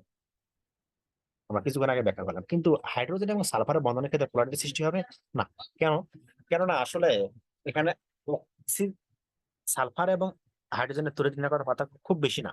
পোলারিটি সৃষ্টি হবে ঠিক আছে, কিন্তু খুব কম পরিমাণে। এই যে অক্সিজেন এবং হাইড্রোজেন, এখানে যে পরিমাণ সৃষ্টি হবে, এই যে অক্সিজেন এবং হাইড্রোজেন, এই বন্ধনের মধ্যে যে যে পরিমাণ পোলারিটি সৃষ্টি হবে, সালফার এবং হাইড্রোজেনের মধ্যে ঠিক সমপরিমাণ পোলারিটি সৃষ্টি হবে না, কম সৃষ্টি হবে। যার ফলে কি ঘটবে, এখানে তেমন আংশিক ঋণাত্মক চার্জ কিংবা আংশিক ধনাত্মক চার্জের আসলে সৃষ্টি হবে না, যেমন ভাবে আসলে অক্সিজেন এবং হাইড্রোজেন আংশিক ধনাত্মক এবং ঋণাত্মক চার্জ সৃষ্টি হবে। এবং এভাবে সৃষ্টি হওয়ার ফলে দেখেন কি ঘটবে, নিচে একটু আমি আপনাকে সরাসরি দেখাই। সেটা হলো যে এই যে দেখেন এই যে পানির অণু যেটা আছে, এই পানির অণুতে কি ঘটবে, এই যে আংশিক ঋণাত্মক অংশ এটা এবং এটা আংশিক ধনাত্মক অংশ, এই হাইড্রোজেন গুলো অবশ্যই আংশিক কি অংশ, ধনাত্মক অংশ, তাই না? এগুলো তো আংশিক ঋণাত্মক অংশ। তাহলে এই যে আংশিক ঋণাত্মক অংশ সে কি করবে, এই যে হাইড্রোজেনের ধনাত্মক অংশ এবং অক্সিজেনের ঋণাত্মক অংশ এদের মধ্যে আসলে একটা বন্ধন সৃষ্টি হবে। চার্জার সৃষ্টি হয়েছে না, অবশ্যই চার্জার সৃষ্টি হয়েছে। তাহলে এটা একটি অণু, এটা কিন্তু আলাদা অণু, হ্যাঁ, এবং এটি একটি আলাদা অণু। এই যে দুই অণুর মধ্যে মধ্যবর্তী যে ঋণাত্মক অংশ এবং ধনাত্মক অংশের মধ্যে যে বন্ধন সৃষ্টি হচ্ছে তাকে আমরা কি বলছি, হাইড্রোজেন বন্ধন। এবং এই বন্ধনকে আসলে কেন আমরা হাইড্রোজেন বন্ধন বলছি, তার কারণ হলো যে এই বন্ধনে অবশ্যই একটি হাইড্রোজেন প্রয়োজন, অবশ্যই একটি কি প্রয়োজন, হাইড্রোজেন প্রয়োজন। যার ফলে আমরা এই বন্ধনকে কি বলছি, হাইড্রোজেন বন্ধন বলছি। কিন্তু আসলে দেখেন সালফারের ক্ষেত্রে আসলে এই ধরনের কোনো চার্জের সৃষ্টি হয় না। তো চার্জের সৃষ্টি না হলে কোনো বন্ধন সৃষ্টি হবে না আরেকটি অণুর সঙ্গে, আরেকটি অণুর সঙ্গে বন্ধন সৃষ্টি না হলে আসলে এখানে হাইড্রোজেন বন্ধন সৃষ্টি হবে না। তো হাইড্রোজেন বন্ধন যদি সৃষ্টি না হয়, তাহলে নতুন করে যে আসলে পানির অণুর মধ্যে আসলে নতুন করে একটা বন্ধনের সৃষ্টি হলে হাইড্রোজেন বন্ধন, যার ফলে এরা কি করবে, এদের এখানে স্বাভাবিক তাপমাত্রা এরা আসলে মানে হবে না, স্বাভাবিক তাপমাত্রা এরা আসলে ফুটবে না, বা স্বাভাবিক তাপমাত্রা আসলে এদের গলনাঙ্ক আসলে কি থাকবে, বেশি থাকবে, তাই না? তো বেশি গলনাঙ্ক থাকার কারণে আসলে পানি তরল অবস্থায় থাকে, কিন্তু সালফার আসলে এই ধরনের বন্ধন গঠন না করার কারণে সালফার কি থাকে, গ্যাসীয় অবস্থায় থাকে। বুঝা গেছে? আশা করি বুঝা গেছে। একই ভাবে দেখেন এখানে আরো কিছু আহ, যৌগ দেওয়া আছে, যেমন আহ, এই যে হাইড্রোজেন ফ্লোরাইড, হ্যাঁ, হাইড্রোজেনের বিভিন্ন হ্যালাইড গুলো যেগুলো আছে এগুলোর যদি আমি দেখার চেষ্টা করি, সেগুলো আপনি দেখলে বুঝতে পারবেন এগুলো আসলে কেন, যৌগগুলো আসলে কেন হাইড্রোজেন বন্ধন সৃষ্টি হয়। একই কথা, ইলেকট্রোনেগেটিভের পার্থক্য, একই কথা। তো এইভাবেই আমরা হাইড্রোজেন বন্ধনগুলো ব্যাখ্যা করতে পারি, এই ধরনের কোশ্চেন আসে। আশা করি বুঝতে পারছেন। তো এই ছিল আমাদের আজকের চ্যাপ্টার 4-এর প্রথম পার্ট অংশ পড়বো। তো প্রথমে আসি আমরা ভিএস ইপি আর ভেসপার তত্ত্ব। হম, এটা আসলে কি জিনিস সেটা আগে বোঝার চেষ্টা করি, কোশ্চেন কিভাবে আসবে আমি সেটা পরে বলছি। দেখেন কি বলছে এখানে, অণু বা আয়নের আকৃতি, তাদের কেন্দ্রীয় পরমাণুতে বিদ্যমান বন্ধন, ইলেকট্রন জোড় এবং তাদের সংখ্যা, এবং নিঃসঙ্গ ইলেকট্রন জোড় এবং তাদের সংখ্যার উপর নির্ভরশীল। এখানে বলছে যে কোন একটা অণু যে আকৃতি কেমন হবে সেটা নির্ভর করবে কিসের উপর, দুটি বিষয়ের উপর। এক, কেন্দ্রে যে পরমাণু থাকবে তার আসলে বন্ধন জোড় ইলেকট্রন সংখ্যা এবং তাদের নিঃসঙ্গ ইলেকট্রন জোড় সংখ্যা। এখন বন্ধন জোড় ইলেকট্রন সংখ্যা কাকে বলে সেটা যদি আমি বোঝার চেষ্টা করি, তাহলে যারা আসলে বন্ধনে অংশগ্রহণ করে তাদেরকে আসলে বন্ধন জোড় ইলেকট্রন বলে।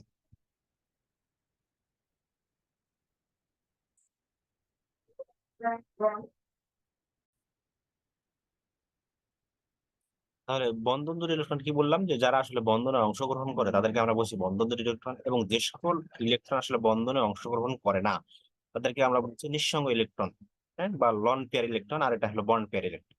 আবার বলছে দেখেন, কেন্দ্রীয় পরমাণুতে বিদ্যমান বন্ধন ইলেকট্রন জোড় এবং নিঃসঙ্গ ইলেকট্রন জোড় ধারণকারী বিশিষ্ট অরবিটাল সমূহের পারস্পরিক বিকর্ষণের উপর ভিত্তি করে আসলে তাদের অণুর আকৃতি বা যদি তার স্তর ইলেকট্রন জোড় বিকর্ষণ বা ভিএসপি আর valence shell electron pair regulation theory বলা হয়। হুম, তো বিষয়টা যদি আমি আরেকবার একটু ক্লিয়ার করার চেষ্টা করি, সেটা হলো যে আসলে কোনো অণুতে, যে কোনো অণুতে বন্ধন জোড় ইলেকট্রন এবং বন্ধন বিহীন ইলেকট্রন, মানে নিঃসঙ্গ ইলেকট্রন জোড় এবং বন্ধন জোড় ইলেকট্রন এর উপর ভিত্তি করে আসলে অণুর আসলে কি হবে, আকৃতি নির্ভর করবে। কেননা আসলে বন্ধন জোড় ইলেকট্রন এবং নিঃসঙ্গ ইলেকট্রনের এদের যে বিকর্ষণ সেটা আসলে নির্ভর করে যৌগগুলো আসলে আকৃতি কেমন হয়। তো আসলে একটু দেখার চেষ্টা করি যে বন্ধন জোড় ইলেকট্রন এবং নিঃসঙ্গ ইলেকট্রন জোড় পরমাণু সময় যোজ্যতা স্তরে যে কথা বললাম আমি, ইলেকট্রন গুলোকে আসলে যোজ্যতা ইলেকট্রন বলা হয়। এখন এই অণুর, এই যে দেখেন, এই যে আমরা যদি এই যে অ্যামোনিয়ার যদি কথা বলি, তো অ্যামোনিয়া কিভাবে গঠন করেছে, এখানে নাইট্রোজেন সর্বশেষ শক্তি স্তরে কয়টা ইলেকট্রন বলেন দেখি, নাইট্রোজেন সর্বশেষ শক্তি স্তরে 5টি ইলেকট্রন, তাই না? তো 5টি ইলেকট্রনের এই যে 3টি ইলেকট্রন দ্বারা হাইড্রোজেনের সঙ্গে বন্ধন যুক্ত করেছে। তার মানে এখানে এক জোড়া ইলেকট্রন আছে, এখানে এক জোড়া ইলেকট্রন আছে, এখানে এক জোড়া ইলেকট্রন, আমি আলাদা করে দেখার চেষ্টা করি। এটা হলো নাইট্রোজেন, এটা হলো আমার হাইড্রোজেন, এখানে আর একটা হাইড্রোজেন, এখানে আর একটা হাইড্রোজেন, হ্যাঁ। তো নাইট্রোজেনের প্রথম 3টি ইলেকট্রন শেষের শক্তি স্তরে 5টি ইলেকট্রন আছে, কিন্তু তার মধ্যে 3টি ইলেকট্রন হাইড্রোজেনের সাথে বন্ধন গঠন করেছে, তাই না? তাহলে এই যে 3টি ইলেকট্রন বন্ধন গঠন করলো, তাহলে আমি যদি এই অ্যামোনিয়া যৌগের কেন্দ্রীয় পরমাণুতে বন্ধন জোড় ইলেকট্রনের সংখ্যা বলি, তাহলে কয়টা, বিপিএস বন্ড পেয়ার ইলেকট্রন। হ্যাঁ, ইলেকট্রন জোড় কয়টা এখানে? 6টি, অর্থাৎ 3 জোড়া, তাই না? এবং বন্ধনবিহীন, তাহলে 3টি তো বন্ধন ইলেকট্রন গঠন করলো হাইড্রোজেনের সঙ্গে, তাহলে আরো 2টি আছে। এই যে নিঃসঙ্গ, এরা কারোর সঙ্গে আসলে বন্ধন গঠন করেনি, এই জন্য আমি এদেরকে বলছি আসলে নিঃসঙ্গ ইলেকট্রন জোড় বা লন পেয়ার ইলেকট্রন। এখানে কয়টি লন পেয়ার ইলেকট্রন আছে? 2টি। এখন এই নিঃসঙ্গ ইলেকট্রন জোড় এবং বন্ধন ইলেকট্রন জোড়ের মধ্যে যে আসলে ইলেকট্রন জোড় পরস্পরকে বিকর্ষণ করে, এর উপর ভিত্তি করে আসলে পরমাণুগুলোর আকার নির্ভর করবে। সেগুলো কেমন সেটা আমরা একটু দেখার চেষ্টা করি। তো দেখেন, মূল বক্তব্যটা কি? মূল বক্তব্যটা হলো যে অণু বা আয়নের কেন্দ্রীয় পরমাণু যে কয়েকটি বন্ধন ইলেকট্রন জোড় দ্বারা পরিবেষ্টিত। অবশ্যই কেন্দ্রীয় পরমাণু বন্ধন ইলেকট্রন দ্বারা পরিবেষ্টিত থাকবে 100%। এই যে দেখেন এখানে কিন্তু বন্ধন ইলেকট্রন দ্বারা পরিবেষ্টিত আছে কিনা? অবশ্যই আছে। এবং সংশ্লিষ্ট পরমাণুর উপর অবস্থানগত নিঃসঙ্গ ইলেকট্রন জোড়, যেমন এই যে এখানে নিঃসঙ্গ ইলেকট্রন জোড়, এটাতে এই যে নিঃসঙ্গ ইলেকট্রন জোড় উপর ভ্যাসপার মডেল প্রতিষ্ঠিত হয়েছে। এই কথাগুলো এখানে লেখা আছে। এখন এই যে বন্ধন জোড় ইলেকট্রন আর বন্ধনবিহীন লন পেয়ার ইলেকট্রন, এদের মধ্যে যে বিকর্ষণ, আসলে কার বেশি বিকর্ষণ, কার বেশি সেটার উপর নির্ভর করে আসলে অনুগুলোর আকৃতি কেমন হবে তা নির্ভর করে। এই যে এখানে একটা জিনিস দেওয়া হবে যে বন্ধন ধরে ইলেকট্রন বা বন্ড পেয়ার ইলেকট্রন এবং বন্ড পেয়ার ইলেকট্রন, দুইটি বন্ধন ধরে ইলেকট্রন এবং দুইটি বন্ধন ধরে ইলেকট্রনের মধ্যে যে বিকর্ষণ, তা আসলে একটি বন্ধন ধরে এবং একটি লন পেয়ার ইলেকট্রনের বিকর্ষণের থেকে কম।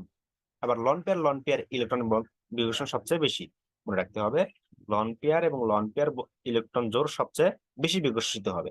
আবার একটি বন্ধন জোড় এবং একটি এলপি লন পেয়ার, এদের মধ্যে বিকর্ষণ এদের তুলনায় কম হবে। আবার শুধু বন্ধন বিপি এদের আরো কম হবে। তার মানে আসলে সবচেয়ে বেশি হচ্ছে কার? দুটি বন্ধন নিঃসঙ্গ বন্ধন জোড়, অর্থাৎ লন পেয়ার ইলেকট্রন, তাই না? এখন দেখেন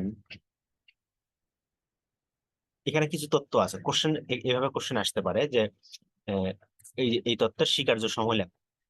ভিএসপি আর তথ্যের স্বীকার্য সমূহ লেখো। কোশ্চেন যদি এভাবে আসে তাহলে আমাকে এই যে কয়েকটা সূত্র আছে সেগুলো সংক্ষিপ্ত আকারে লিখতে হবে।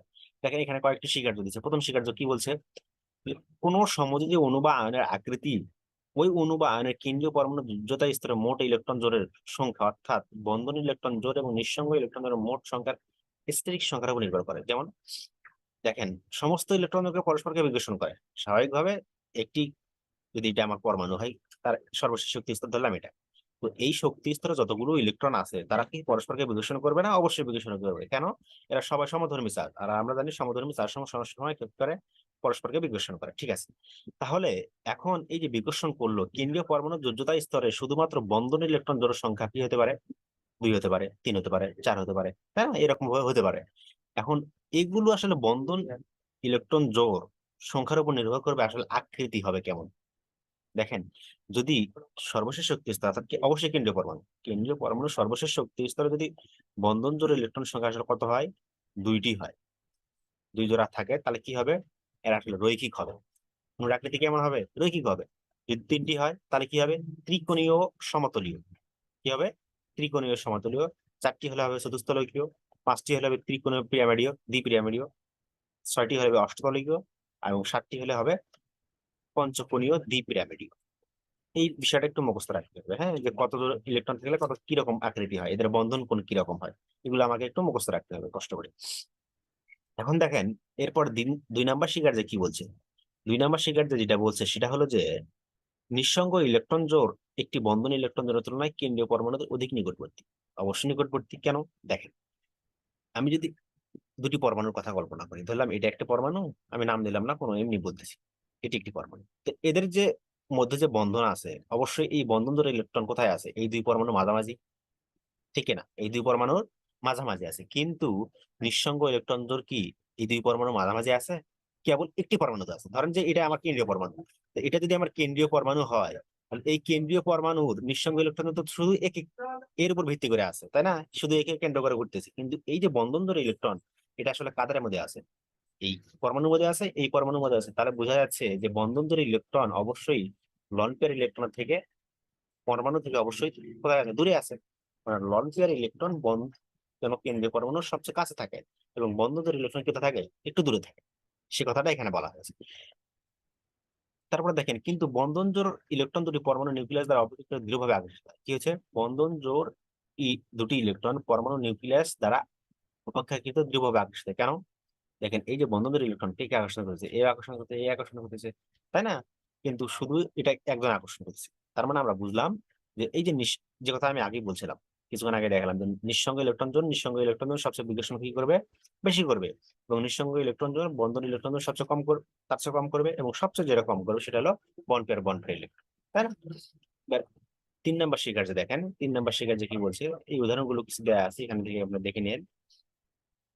3 নম্বর শিকার যে বলছে যে কেন্দ্রীয় পরমাণুর সঙ্গে অন্য পরমাণুর তড়িৎ ঋণাত্মকতার পার্থক্যের উপর ভিত্তি করে দুটি বন্ধন জোড়ের মধ্যে বিকর্ষণ মাত্রা নির্ভর করে।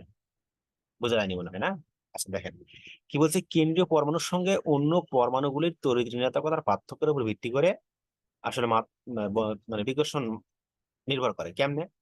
যদি আমি বলি যে এই যে দেখেন এই উদাহরণটা দেখেন, নাইট্রোজেন অ্যামোনিয়ার ক্ষেত্রে, হ্যাঁ, এই অ্যামোনিয়ার ক্ষেত্রে ঘটনাটা কি ঘটে, এখন দেখেন এই যে তড়িৎ ঋণাত্মকতার যখন পার্থক্য থাকবে, ধরেন যে কেন্দ্রীয় পরমাণু তড়িৎ ঋণাত্মকতা যদি বেশি হয়, তাহলে সরি এটা আসলে 3 হবে, কেন্দ্রীয় পরমাণু যদি তড়িৎ ঋণাত্মকতা বেশি হয়, তাহলে এই যে বন্ধন ইলেকট্রন জোড় কি করবে, কেন্দ্রীয় পরমাণু নিজের দিকে টেনে নিবে। তো কেন্দ্রীয় পরমাণু যখন নিজের দিকে টেনে নিচ্ছে, এই ইলেকট্রন জোড়ও এখানে কেন্দ্রের দিকে আসতেছে, এই ইলেকট্রন জোড় এখানে ছিল, এটাও কেন্দ্রের দিকে আসছে, এই ইলেকট্রন জোড় এখানে কেন্দ্রের দিকে আসতেছে। তো যখন কেন্দ্রের দিকে কাছাকাছি আসবে, যখন কাছাকাছি আসবে দুই ইলেকট্রন গুলো, তখন কি হবে, বিকর্ষণ বেশি হবে না? অবশ্যই বেশি হবে। তার মানে বন্ধন জোড় ইলেকট্রন গুলো যখন কাছাকাছি আসতেছে, তখন কি হচ্ছে, তাদের মধ্যে বিকর্ষণ বেশি হচ্ছে। এই ঘটনা কখন ঘটতে পারে কেবল, এই ঘটনা তখনই ঘটতে পারে যদি কেন্দ্রীয় পরমাণু তড়িৎ কথা বেশি হয়, কার তুলনায়, তার সঙ্গে যে আলাদা পরমাণু যেগুলো যুক্ত আছে তার তুলনায়। তাহলে কেন্দ্রীয় পরমাণুর যদি তড়িৎ কথা বেশি হয়, তাহলে কি ঘটবে, তার বন্ধন জোড় ইলেকট্রন নিজের দিকে আকর্ষণ করবে। এর আমরা পোলার যৌগের ক্ষেত্রে আমরা দেখছি, তাই না?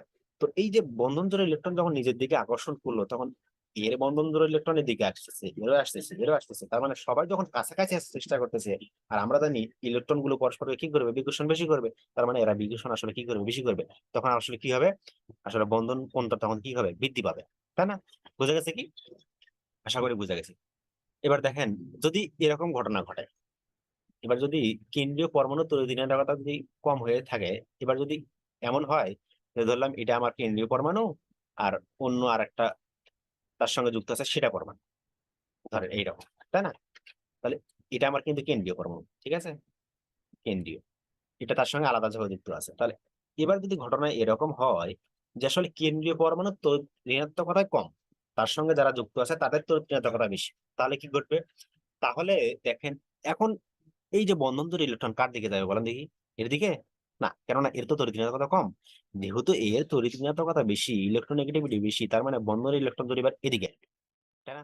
তাহলে বন্ধন ইলেকট্রন যখন এই যে পরমাণুগুলোর কাছাকাছি আসতেছে, তখন কি হবে, এদের তো মানে স্বাভাবিকভাবে দূরত্ব বৃদ্ধি পাচ্ছে, তখন কি হবে, বন্ধন জোড় যে ইলেকট্রন তারা করবে না, কেননা এরা তো আসলে দূরে থাকতেছে, হ্যাঁ? দূরে থাকলে কি বন্ধন বিকর্ষণ করবে, বিকর্ষণ করবে না, যার ফলে আসলে অণুর আকৃতি তেমন বিকৃতি ঘটবে না, অণুর আকৃতি যেমন ছিল ঠিক তেমনই থাকার চেষ্টা করবে, খুব কম পরিমাণে বিকৃতি ঘটবে। কিন্তু কেন্দ্রীয় পরমাণু তো ঋণাত্মকতা বেশি হলে ইলেকট্রন গুলো দেখেন কাছাকাছি চলে আসবে, তখন কিন্তু এদের মধ্যে দূরত্ব কমে যাবে, বিকর্ষণ বেশি হবে, বন্ধন জোড় মানে বন্ধন জোড় ইলেকট্রন বিকর্ষণ বেশি হবে, যার ফলে আকৃতি বিকৃতি ঘটবে, অর্থাৎ আকৃতি মানে বন্ধন করার পরিমাণ বৃদ্ধি পাবে। বুঝা গেছে কি? আচ্ছা, এবার 4 নম্বর তথ্য কি বলছে দেখেন, যে অণুর জ্যামিতিক আকৃতি নির্ধারণের ক্ষেত্রে পাই বন্ধনে অংশগ্রহণকারী ইলেকট্রনগুলোর প্রভাব সাধারণত বিবেচিত হয় না।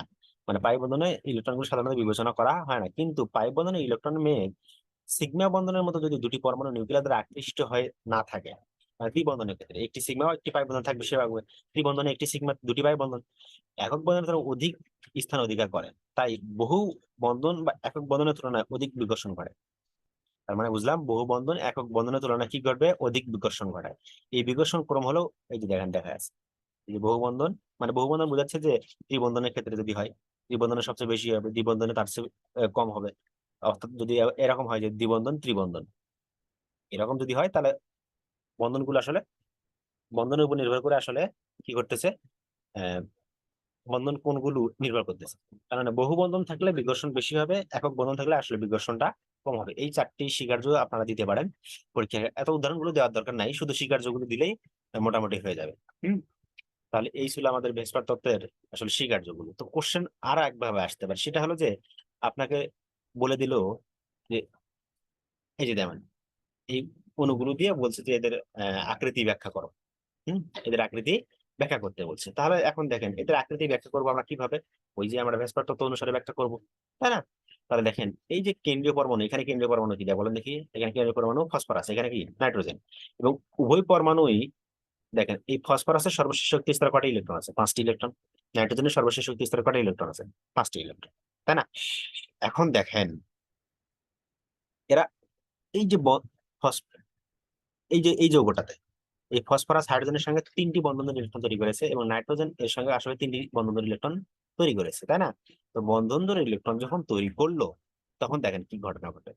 এখন দেখেন এই যে বন্ধনের ইলেকট্রন একটি নিঃসঙ্গ ইলেকট্রন জোড় বন্ধন বিরোহী ইলেকট্রন দ্বারা পরিবেষ্টিত, তাই না? তাই উভয় ক্ষেত্রে একটি চূড়ান্ত চতুস্তলকের চারটি কৌণিক বিন্দুতে ইলেকট্রন গুলো অবস্থান করবে। এই যে দেখেন নাইট্রোজেন, এখানে হাইড্রোজেন, এই 3টি এবং নিঃসঙ্গ ইলেকট্রন জোড় এখানে একটি। তার মানে চার বিন্দুতে 4টি থাকতেছে। তার মানে আকৃতি কেমন করতেছে? আকৃতি হচ্ছে আসলে চতুস্থলকীয় মতো, তাই না? কিন্তু ভ্যাসপার তত্ত্ব অনুযায়ী নিঃসঙ্গ ইলেকট্রন জোড় এবং বন্ধন জোড় বিকর্ষণ এবং বন্ধন জোড় বিকর্ষণ অপেক্ষা বেশি। মানে নিঃসঙ্গ ইলেকট্রন জোড় এটা আর এই যে বন্ধন জোড় ইলেকট্রন এদের মধ্যে যে বিকর্ষণ আর এই যে বন্ধন জোড় যে বিকর্ষণ তার তুলনায় বেশি অবশ্যই ঘটবে। এই যে যে আকৃতি পাওয়ার কথা ছিল সেই আকৃতি আমরা পাবো না, না হয় কি হবে? ত্রিকোণীয় পিরামিডাল। ত্রিকোণীয় কি হবে? পিরামিডাল হবে। এই যে দেখ আকৃতিটা এমন হয়ে গেছে। এই যে বন্ধন জোড় নিঃসঙ্গ ইলেকট্রন জোড় এবং এদের যে বন্ধন জোড় ইলেকট্রন এদের মধ্যে বিকর্ষণ বেশি। এবং এই যে বন্ধন জোড় এদের মধ্যে বিকর্ষণ কম হওয়ার কারণে আসলে এই যে পরমাণু আকারটা এইখানে একটু সরে আসবে, এগুলো আসলে সরে আসে আসলে আকৃতিটা এমন ঘটবে। এবার দেখেন নাইট্রোজেনের আকার ফসফরাসের আকারের তুলনায় ছোট। স্বাভাবিকভাবে আমরা জানি নাইট্রোজেনের আকার ফসফরাসের তুলনায় ছোট। তাই নাইট্রোজেন বা অ্যামোনিয়ার ক্ষেত্রে নিঃসঙ্গ ইলেকট্রন জোড়ের কম জায়গা অবস্থান করে স্বাভাবিকভাবে। কিন্তু ফসফরাসের আকার বেশি হওয়ার কারণে নিঃসঙ্গ ইলেকট্রন জোড় বেশি জায়গা জুড়ে অবস্থান করে। যেহেতু অ্যামোনিয়ার ক্ষেত্রে নিঃসঙ্গ ইলেকট্রন জোড় জায়গা কম জুড়ে অবস্থান করে, সেহেতু অ্যামোনিয়ার বন্ধনকারী ইলেকট্রন এবং নিঃসঙ্গ ইলেকট্রন বিকর্ষণ খুব কম হয়, তাই না? কিন্তু যার ফলে এই যে দেখেন এই যে H N H এই যে বন্ধনটা দেখা যাচ্ছে কি, দেখেন দেখি H N H এই যে বন্ধন কয় ডিগ্রি? 107 ডিগ্রি। যেখানে এই যৌগের ক্ষেত্রে কয় ডিগ্রি? 93.3 ডিগ্রি। কেন? এখানে আসলে জায়গাটা অনেক বড়, যার ফলে আসলে বন্ধনের ইলেকট্রন গুলো আপনি বিকর্ষণ করতে পারতেছে বেশি, যার ফলে এর বন্ধন কোণের মান কমে গেছে। ঠিক আছে? আচ্ছা, তাহলে এবার নেক্সট কোশ্চেন দেখেন। সরি,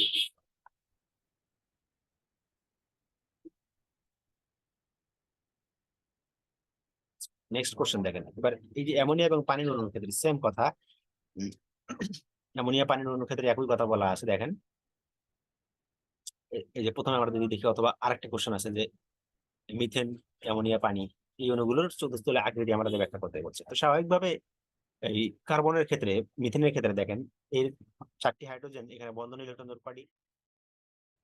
4 জোড়া বন্ধন ইলেকট্রন আছে। কোন নিঃসঙ্গ ইলেকট্রন জোড় আছে কি? এখানে কোনো নিঃসঙ্গ ইলেকট্রন জোড় নাই। এই যে দেখেন এই যে লন পেয়ার ইলেকট্রন জোড় কত? শূন্য। কেবল বন্ড পেয়ার ইলেকট্রন কটা? 4 জোড়া। যার ফলে আসলে অণুর আকৃতির তেমন কোনো বিকৃতি ঘটবে না। কিন্তু অ্যামোনিয়ার ক্ষেত্রে কি ঘটে? অ্যামোনিয়ার ক্ষেত্রে যে কথা আমরা আগেই বলে আসলাম, যে অ্যামোনিয়ার ক্ষেত্রে যেহেতু বন্ধন নিঃসঙ্গ ইলেকট্রন জোড় আছে, তার ফলে এদের আকৃতির একটু বিকৃতি ঘটে। বিকৃতি ঘটার ফলে আগের মতো আর আকৃতি থাকে না। তখন কি হয়? বন্ধন কোণের মান 107 ডিগ্রি থেকে, সরি 109 ডিগ্রি থেকে 160 ডিগ্রিতে চলে আসে। আবার পানির ক্ষেত্রে দেখেন, পানির ক্ষেত্রে আবার বন্ধন নিঃসঙ্গ ইলেকট্রন জোড়ের মান আরো বেশি। অ্যামোনিয়ার ক্ষেত্রে কটা ছিল? 2 জোড়া, তাই না? ফলে আমি বলছিলাম যে অ্যামোনিয়ার ক্ষেত্রে নাইট্রোজেনের নিঃসঙ্গ ইলেকট্রন জোড়ের সংখ্যা কয়টি? 2টি। কিন্তু পানির ক্ষেত্রে দেখেন অক্সিজেনের নিঃসঙ্গ ইলেকট্রন জোড়ের সংখ্যা কয়টি? মানে 2 জোড়া, 4টি। 2 জোড়া, তাই না? তো এই যে নিঃসঙ্গ ইলেকট্রন জোড়ের অবশ্যই এদের বিকর্ষণ বল বেশি। এই বিকর্ষণ বেশি হওয়ার কারণে দেখেন পানির অণুর আকৃতি কেমন হয়ে গেছে। ওর প্রথমে ছিল কত? স্বাভাবিকভাবে 109, তাই না? 109.28 ছিল। তো এর থেকে এক জোড়া নিঃসঙ্গ ইলেকট্রন আসার ফলে 107 হয়ে গেল। 107 আবার 2 জোড়া ইলেকট্রন হওয়ার ফলে কি হয়ে গেল? 104 হয়ে গেল। দেখেন বন্ধন জোড় মানে নিঃসঙ্গ ইলেকট্রন জোড় সংখ্যা যত বাড়তেছে, বন্ধন কোণের মান তত কমতেছে। ঠিক আছে না? নিঃসঙ্গ ইলেকট্রন জোড়ের সংখ্যা যত বৃদ্ধি পাচ্ছে, বন্ধন কোণের মান ঠিক তত হ্রাস পাচ্ছে। তাহলে এইভাবে আমাকে কোশ্চেনগুলো ব্যাখ্যা করতে হবে। ঠিক আছে? আচ্ছা, তাহলে এর কিছু সীমাবদ্ধতাও আছে। পরীক্ষা অনেক সময় এগুলো কিসের ধরে সিগমা আসলে পাই ইলেকট্রন যেগুলো আছে এগুলো আসলে আমরা ব্যাখ্যা করতে পারি না তেমন।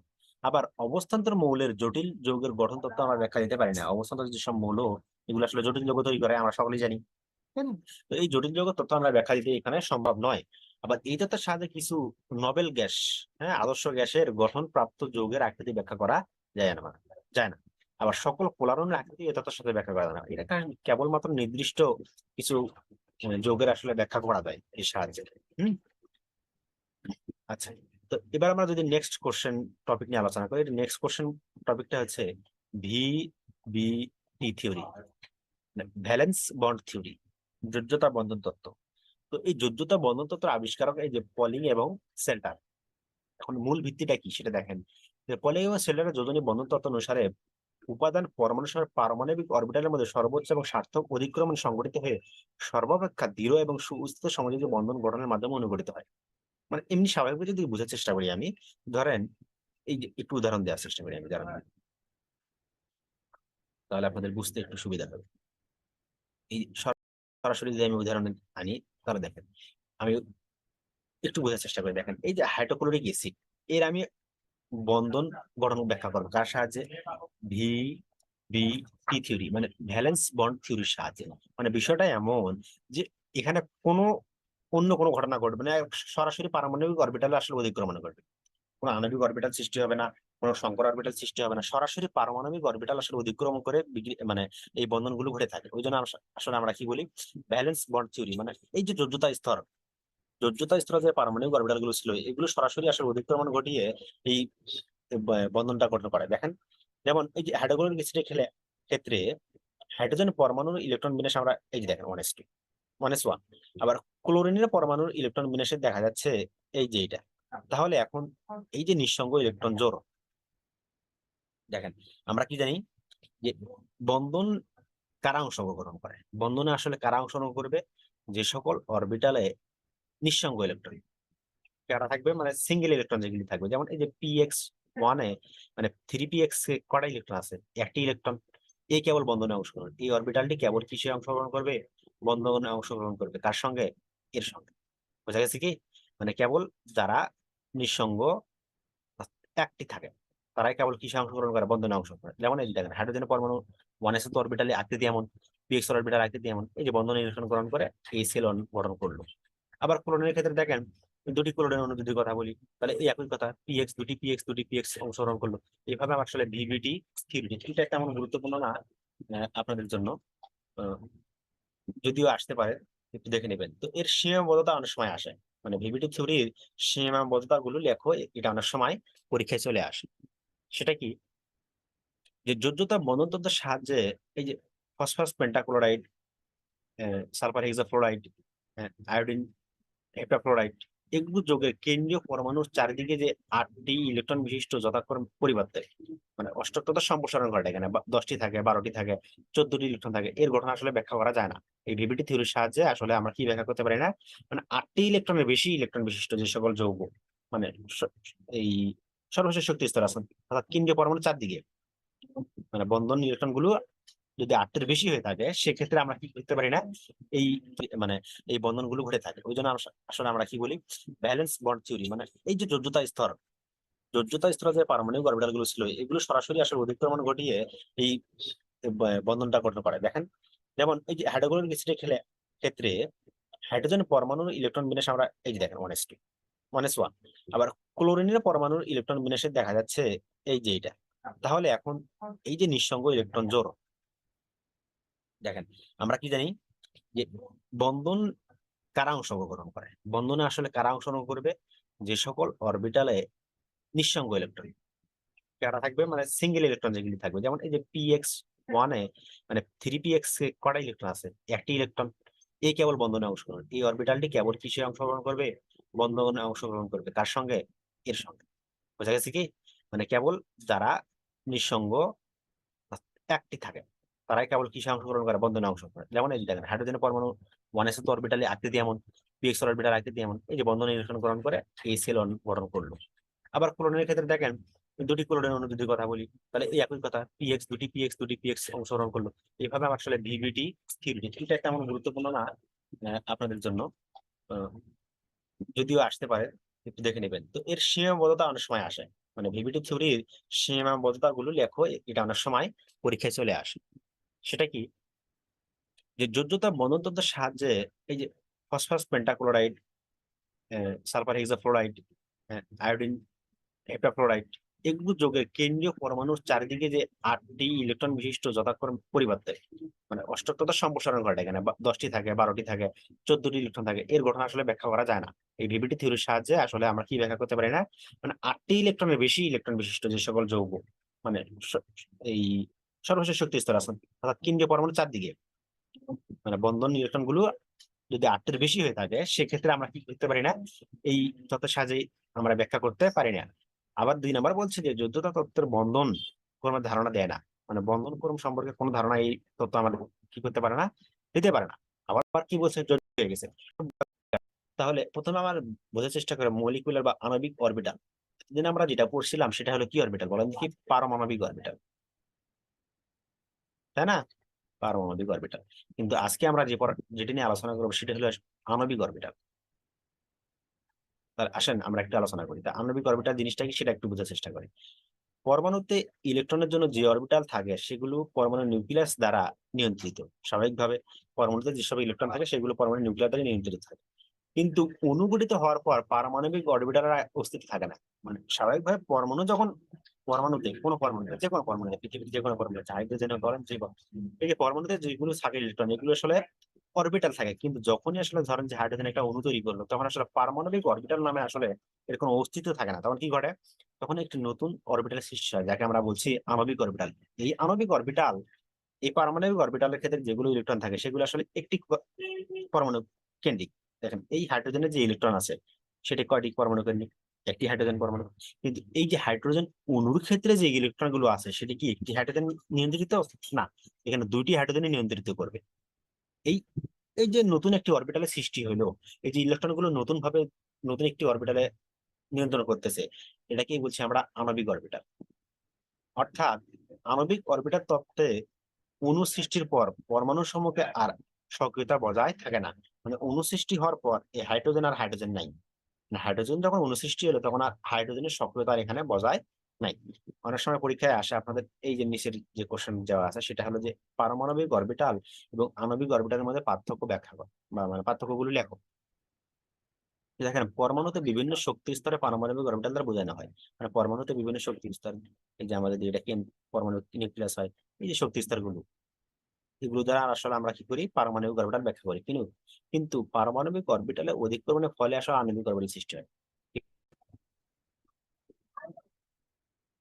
ছিল আসলে, দেখেন দিকে এই যে দুটি পারমাণু, এটা একটা হাইড্রোজেন পরমাণু, এটি একটি হাইড্রোজেন পরমাণু, এদের যে অরবিটাল গুলো ছিল, আসলে এদের অরবিটাল গুলো অধিক্রমণের ফলে তো নতুন অরবিটাল সৃষ্টি হয়েছে, এটাকে আমি কি বলছি, আসলে আণবিক অরবিটাল বলছি। বুঝা গেছে কি?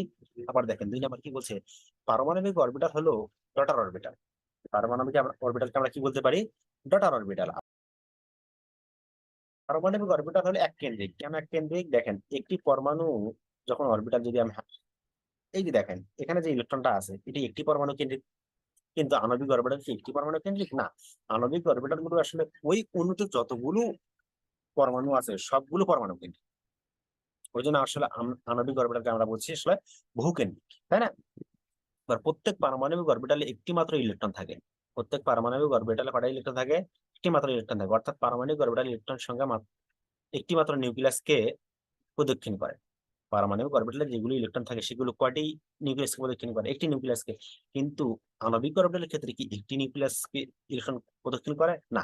আসলে আণবিক অরবিটালের ক্ষেত্রে কি করে, এরা আসলে ধরেন যে যে হাইড্রোজেন অণুর ক্ষেত্রে এটা আসলে দুটি নিউক্লিয়াস, এই হাইড্রোজেনের নিউক্লিয়াস এবং এই হাইড্রোজেনের নিউক্লিয়াস, এই দুটি নিউক্লিয়াসকে আসলে কেন্দ্র করে ঘুরবে। ওই জন্য আমরা বলছি যে দুই বা ততোধিক। আমরা যে শুধু হাইড্রোজেনের কথা বলছি, এখানে দুটি পরমাণু আছে। যদি একাধিক পরমাণু থাকে, যদি আমরা ওজনের কথা, এখানে 3টি অক্সিজেন আছে, তাহলে একাধিক, এখানে 3টি আছে না, তার মানে 2 এর অধিক হতে পারে। তার মানে কমপক্ষে তো দুটি থাকবে, দুটি ছাড়া তার অনুগঠিত হবে না। তাহলে 2 এর অধিক আসলে কি থাকতে পারে, নিউক্লিয়াসকে কেন্দ্র করে আসলে আণবিক অরবিটাল গুলো ইলেকট্রন গুলো ঘুরতে পারে। আচ্ছা, এই ছিল আমাদের পারমাণবিক অরবিটাল এবং আণবিক অরবিটালের মধ্যে পার্থক্য। এখন দেখেন এই যে এমওটি থিওরি বোঝার আগে আসলে আমাদের একটু বোঝার চেষ্টা করতে হবে যে বন্ধন ইলেকট্রন এবং বন্ধন বিরোধী ইলেকট্রন। দাঁড়ান একটু আমি দেখাই।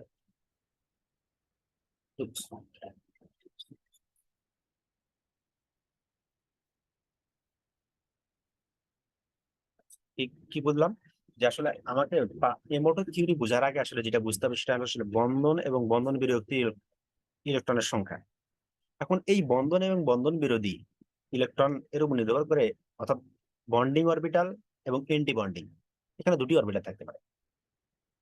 এই মানে এমওটি থিওরি আমরা যদি আরেকটু পরে পড়বো, তার আগে আমি বলি যে এখানে দুটি অরবিটাল থাকবে, একটা হলো বন্ডিং অরবিটাল, একটা হলো এন্টি বন্ডিং। এটাকে আমি এ দ্বারা প্রকাশ করতেছি আর একটাকে আসলে বি দ্বারা প্রকাশ করতেছি, তাই না? এখন দেখেন কোন অণুর নিউক্লিয়াস মানে ইলেকট্রন বিন্যাস থেকে অণুতে উপস্থিত বন্ধন ইলেকট্রন সংখ্যাকে আমরা এনবি দ্বারা প্রকাশ করতেছি, অর্থাৎ বন্ডিং নাম্বার অফ বন্ডিং, অর্থাৎ মানে বন্ধন ইলেকট্রন সংখ্যা। আবার বন্ধন বিরোধী ইলেকট্রন সংখ্যাগুলোকে এন এ, এন্টি বন্ডিং মানে বন্ধন বিরোধী, এই সংখ্যাগুলো দ্বারা আমরা প্রকাশ করতেছি। এখন দেখেন বন্ধন আণবিক অরবিটালে ইলেকট্রন উপস্থিত থাকলে নিউক্লিয়াস গুলোর মধ্যে বিকর্ষণ বল হ্রাস পায়। কি বয়? বন্ধন আণবিক অরবিটালে ইলেকট্রন যখন উপস্থিত থাকবে, তখন নিউক্লিয়াস গুলোর মধ্যে বিকর্ষণ কি থাকবে? বিকর্ষণ হ্রাস পাবে, অর্থাৎ অণুর স্থায়িত্ব বৃদ্ধি পাবে। এটা সবচেয়ে গুরুত্বপূর্ণ কথা। আবার অন্যদিকে বন্ধন বিরোধী আণবিক অরবিটালে ইলেকট্রন উপস্থিত থাকলে নিউক্লিয়াস গুলোর মধ্যে বিকর্ষণ বল আসলে কি হবে? বৃদ্ধি পাবে, এবং অণুর স্থায়িত্ব কি হবে? হ্রাস পাবে। তাহলে অণুর একটি স্থায়িত্ব হবে নাকি স্থায়িত্ব হবে না, এগুলো নির্ভর করতেছে কিসের উপর? বন্ডিং এর অরবিটাল, ইলেকট্রন সংখ্যা এবং এন্টি বন্ডিং অরবিটালের উপর। মানে বন্ডিং অরবিটালে যদি ইলেকট্রন বেশি থাকে তাহলে কি হবে? অণুর স্থায়িত্ব বৃদ্ধি পাচ্ছে। এদের মধ্যে যে নিউক্লিয়াসের যে বিকর্ষণ সেগুলো আসলে কম হচ্ছে। কেন কম হচ্ছে সেটা যদি আমি একটু দেখার চেষ্টা করি আপনাকে, তাহলে একটু বুঝতে পারবেন। আমি একটু কেটে দিই। দেখেন ধরি যে এটি আমার একটি পরমাণু, এটি আমার একটি পরমাণু। এই পরমাণুর যে আহ, বন্ধন ইলেকট্রন সেগুলো কোথায় থাকবে বলেন দেখি? এই মাঝখানে থাকবে, তাই না? তো এখন দেখেন এই যে বন্ধন ইলেকট্রন থাকার ফলে এখন এই নিউক্লিয়াসের মধ্যবর্তী কি বিকর্ষণ হবে বলেন দেখি? এটা হবে না, কারণ মাঝখানে তো ইলেকট্রন আছে। এই ইলেকট্রন গুলোকে তো এরা আকর্ষণ করতেছে, তাই না? তো এরা যখন ইলেকট্রন গুলোকে আকর্ষণ করতেছে, তখন তো এই যে নিউক্লিয়াস যে বিকর্ষণ, এটির সাথে ঘটনা সম্ভব নয়। যার ফলে আসলে কি ঘটবে? বন্ধনটা দৃঢ় হবে এবং অণুটা স্থায়িত্ব হবে। কিন্তু যখন এই যে দুটি নিউক্লিয়াসের মধ্যবর্তী মানে দুটি নিউক্লিয়াস, অর্থাৎ পরমাণু তো নিউক্লিয়াসই, এই দুটি নিউক্লিয়াসের মধ্যবর্তী আসলে কোনো বন্ধন ইলেকট্রন থাকবে না, অর্থাৎ বন্ধন বিরোধী এন্টি বন্ডিং। তখন কি ঘটবে? এই নিউক্লিয়াসের মধ্যবর্তী বিকর্ষণ যেটা আসলে সেটা কি হয়? বৃদ্ধি পাবে। তো নিউক্লিয়াসের মধ্যবর্তী বিকর্ষণ বেশি হলে কি ঘটবে? অণুটি কি আকৃতি ঠিক থাকবে? অণুটা আকৃতি ঠিক থাকবে না, মানে স্থায়িত্ব ঠিক থাকবে না, অস্থায়ী হবে। তার মানে আমরা বুঝলাম যে আসলে অণু স্থায়ী হবে নাকি অস্থায়ী হবে, এটা আসলে নির্ভর করবে কিসের উপর? এন্টি বন্ডিং অরবিটাল বা এন্টি বন্ডিং অরবিটালে ইলেকট্রন সংখ্যা এবং বন্ডিং ইলেকট্রন সংখ্যার উপর নির্ভর করবে। দেখেন এই যে তিনটি শিকার দেওয়া আছে, যে নাম্বার অফ বন্ডিং মানে বন্ডিং অরবিটাল ইলেকট্রন সংখ্যা যদি বেশি হয় এন্টি বন্ডিং থেকে, তাহলে অণুটি কি হবে? স্থায়িত্ব হবে। আবার এন্টি বন্ডিং এর সংখ্যা যদি বেশি হয় তাহলে অণুটি অস্থায়িত্ব হবে। আবার যদি এমন হয় যে বন্ডিং অরবিটাল ইলেকট্রন সংখ্যা এবং এন্টি বন্ডিং অরবিটাল ইলেকট্রন সংখ্যা সমান, সেক্ষেত্রে কি করবে? সেক্ষেত্রে আসলে অস্থায়ী হবে। কেন? এই যে বন্ডিং অরবিটাল ইলেকট্রন সংখ্যা এবং anti bonding bonding orbital electron সংখ্যা পরস্পরকে কি করবে? মানে পরস্পরকে মানে কি বলবে, কি বলবো এটাকে, প্রশমিত করে দিবে। পরস্পরকে প্রশমিত করে দেওয়ার ফলে আসলে অণুটির স্থায়িত্ব আর ঠিক থাকবে না। তার মানে আমরা এটা আমাদের হয়ে গেল। তারপর এবার দেখেন আরেকটি গুরুত্বপূর্ণ জিনিস, সেটা হলো আসলে বন্ধন ক্রম সংখ্যা। এটা আসলে পরীক্ষার জন্য অনেক গুরুত্বপূর্ণ। বন্ধন ক্রম সংখ্যা জিনিসটা কি? সাধারণভাবে কোনো অণুতে উপস্থিত সমযোজী বন্ধনের সংখ্যাকে আসলে বন্ধন ক্রম বলে। কি বললাম? স্বাভাবিকভাবে কোনো অণুতে উপস্থিত সমযোজী বন্ধনের সংখ্যা যতগুলো হবে তাকে আমি কি বলছি? বন্ধন ক্রম বা বন্ড অর্ডার। হ্যাঁ, তাহলে কোনো বন্ধন তৈরিতে ব্যবহৃত ইলেকট্রন জোড়ের সংখ্যাকে আসলে বন্ধন ক্রম সংখ্যা বা বন্ধন মাত্রা বলা হয়। যেমন আমি যদি একটু বন্ধন ক্রমে যদি সংজ্ঞা সংজ্ঞা বা সংজ্ঞা না বলে আমি যদি সূত্রটার কথা বলি, সূত্রটা কি? দেখেন এই যে বন্ধন ক্রম, বন্ধন ক্রম আসলে কিভাবে আমরা নির্ণয় করবো সেক্ষেত্রে? তাহলে সূত্র কি? সূত্র বলছে half into number of bonding electron সংখ্যা। মানে এই যে কোনো অণুতে বন্ধন মানে বন্ধন আণবিক অরবিটালে যে ইলেকট্রন গুলো থাকবে তার সংখ্যা minus anti bonding orbital electron সংখ্যা, অর্থাৎ নাম্বার অফ এন্টি বন্ডিং। এই যে দুটির পার্থক্যকে যদি যদি আমি দুই দ্বারা ভাগ করি অর্থাৎ গড় করি, তাহলে আমি কি পাবো? বন্ধন ক্রম হবে, এবং এই বন্ধন ক্রমের উপর নির্ভর করবে আসলে অণু কি গঠিত হবে নাকি গঠিত হবে না। এগুলো আমরা একটু উদাহরণ দিয়ে পরে দেখার চেষ্টা করতেছি। তার মানে আমি বুঝলাম আসলে বন্ধন ক্রম আমার গুরুত্বপূর্ণ কেন। বন্ধন ক্রমের সাহায্যে আমরা বুঝতে পারবো যে আসলে অণু গঠিত হবে নাকি অণু গঠিত হবে না। দেখেন, আমরা একটু নেক্সটে আসার চেষ্টা করি।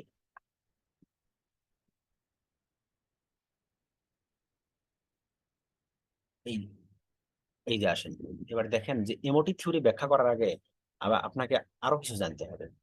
যেমন কি জানতে হবে, আমরা যদি সংকরায়ন বা হাইব্রিডাইজেশনের কথা কল্পনা করি, বা যদি এভাবে না বলি, যদি এভাবে বলি যে আসলে পারমাণবিক অরবিটালে যেগুলো ইলেকট্রন থাকে সেগুলো কিভাবে প্রবেশ করবে বলেন দেখি। আগে 1s একটু প্রবেশ করবে, তারপরে 2s, 2p, 3s, 3p, 3d। এগুলো কি বলেন দেখি, এগুলো পারমাণবিক অরবিটাল না? পারমাণবিক অরবিটাল। এগুলোকে আসলে শক্তি স্তর অনুসারে ইলেকট্রন গুলো প্রবেশ করে। ঠিক একই ভাবে আণবিক অরবিটালের ক্ষেত্রে এরকম কিছু শক্তি স্তর আছে।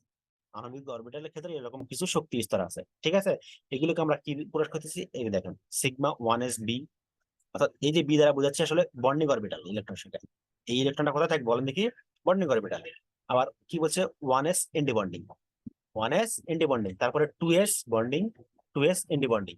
আর pi, pi two P bonding, pi two p independent. এখন এগুলো আসলে শক্তিগুলো কিভাবে নির্ভর করবে, এগুলো আসলে একটু স্বাভাবিকভাবে এই যে পারমাণবিক অরবিটালের মতো আসলে এগুলো না, এগুলো একটু ব্যতিক্রম। ব্যতিক্রম বোঝার আগে আপনাকে যদি আমি দেখাই সেটা কি, যে রাসায়নিক বর্ণালীবৃত্তির সাহায্যে দেখা গেছে যে এই যে কম হালকা নিউক্লিয়াস বিশিষ্ট, হালকা নিউক্লিয়াস বিশিষ্ট সমনিউক্লিয়ার ক্ষেত্রে, মানে এই যে 1s, 2s, 2p, এগুলোর ক্ষেত্রে যে অরবিটালের শক্তি সেগুলো আসলে এইটা, এটা একটু আপনাকে কষ্ট করে মুখস্থ করতে হবে। কিন্তু আবার বেশি নিউক্লিয়ারের ক্ষেত্রে, মানে অর্থাৎ মানে শক্তিশালী নিউক্লিয়ারের ক্ষেত্রে, হ্যাঁ ভারী নিউক্লিয়ার যেটাকে বলা যায়, সেগুলোর ক্ষেত্রে যেমন অক্সিজেন, এটা আসলে অক্সিজেন হবে না, এটা ঠিক করে নিন, এটা আসলে ফ্লোরিন নিয়ন হবে, হ্যাঁ নিয়ন। তাহলে এগুলোর ক্ষেত্রে আসলে এই অরবিটালের শক্তিটা এরকম হবে। কেন? এটা আসলে সূত্র, এটা আসলে কিসের সাহায্যে আমরা পাইছি, মানে বর্ণালী মিতির সাহায্যে আমরা এটা পাইছি, তাই না? তা আমরা একটু আলোচনা করার চেষ্টা করি যে এগুলো ঘটনা কি করে, আসলে আপনারা বুঝতেছেন কি না। হয়তোবা এটা আসলে আমাদের ইন্টারমিডিয়েটে ছিল না, এটা নতুন একটা থিওরি। আমি এই উদাহরণের সাহায্যে বুঝাইলে আপনারা বুঝতে পারবেন ভালো করে। একটু দেখার চেষ্টা করেন। যেমন আমি এই হাইড্রোজেন অণু আমি আসলে ব্যাখ্যা করবো আসলে এমওটি থিওরি দ্বারা। তাহলে প্রথমে যদি আমি হাইড্রোজেনের শুধু ইলেকট্রন বিন্যাস কথা বলি, তাহলে একটি হাইড্রোজেনের ইলেকট্রন বিন্যাস এটি। কিন্তু এখানে কয়টি হাইড্রোজেন আছে বলেন দেখি? দুটি হাইড্রোজেন। তার মানে দুটি হাইড্রোজেন ইলেকট্রন বিন্যাসে এরকম। এই দুটি হাইড্রোজেন মিলে ইলেকট্রন সংখ্যা কয়টি? দুটি। তাহলে শক্তি আমি কি বললাম, এই যে সিগমা 1s, এটা তো 1s অরবিটাল তাই না, এটা তো পারমাণবিক অরবিটাল। এখন পারমাণবিক অরবিটাল থেকে যেটা সৃষ্টি হয়েছে সেটা হলো আণবিক অরবিটাল এটা। এখন দেখেন 1s একটা বন্ডিং, আবার এর সঙ্গে সঙ্গে আর একটা কি থাকবে, এন্টি বন্ডিং। প্রত্যেক অরবিটালে, আণবিক অরবিটালে বন্ডিং এবং এন্টি বন্ডিং আছে, মনে রাখতে হবে। প্রত্যেক আণবিক অরবিটালে বন্ডিং, তারপরে আসলে এন্টি বন্ডিং। তাহলে বন্ডিং কে আমি বি দ্বারা প্রকাশ করতেছি, এন্টি বন্ডিং কে আপনি ই দ্বারা প্রকাশ করতে পারেন কিংবা স্টার দ্বারা প্রকাশ করতে পারেন, ঠিক আছে? তাহলে এই যে প্রথমে যে দুটি ইলেকট্রন, সেই কোথায় প্রবেশ করে বলেন দেখি? প্রথমে তো বন্ডিং অরবিটাল, কেননা এর শক্তি বেশি। এই যে এখানে দেখাচ্ছে, এই যে এখানে দেখেন, এই যে এখানে দেখতে পাচ্ছেন কি, দেখেন দেখি, এই যে এর শক্তি বেশি কার তুলনায়, মানে এর শক্তি কম আসলে, মানে শক্তি কম বলতে বোঝাচ্ছে যে যার শক্তি কম তাতে তো আগে ইলেকট্রন প্রবেশ করে, তাই না? আমরা তো স্বাভাবিক জানি। গতদিনে আমাদের কারিগরি সমস্যার কারণে আসলে ক্লাসটা নিতে পারিনি। তো দেখেন আমরা পড়তেছিলাম যে এমওটি থিওরি বা মলিকুলার অরবিটাল থিওরি। অরবিটাল আছে তেমনি আণবিক, এই পরমাণুগুলোর প্রত্যেকটা একটা অরবিটাল আছে। তো এগুলোকে আমি বলছি পারমাণবিক অরবিটাল। তো আণবিক অরবিটাল কাকে বলছি? আণবিক অরবিটাল হলো এই যে একাধিক পরমাণু মিলে যে নতুন ধরনের যৌগ গঠন করলো, একটা অণু গঠন করলো, এগুলোকে আমি বলছি আণবিক অরবিটাল। যেমন হাইড্রোজেন, এটি একটি অণু, অবশ্যই অণু তাই না? তো এর যে অরবিটাল, তখন সেটাকে আমি কি বলছি? আণবিক অরবিটাল। তাহলে ভাই আমরা বুঝতে পারলাম যে পারমাণবিক অরবিটালের সমন্বয়ে কি গঠিত? আণবিক অরবিটাল, তাই না?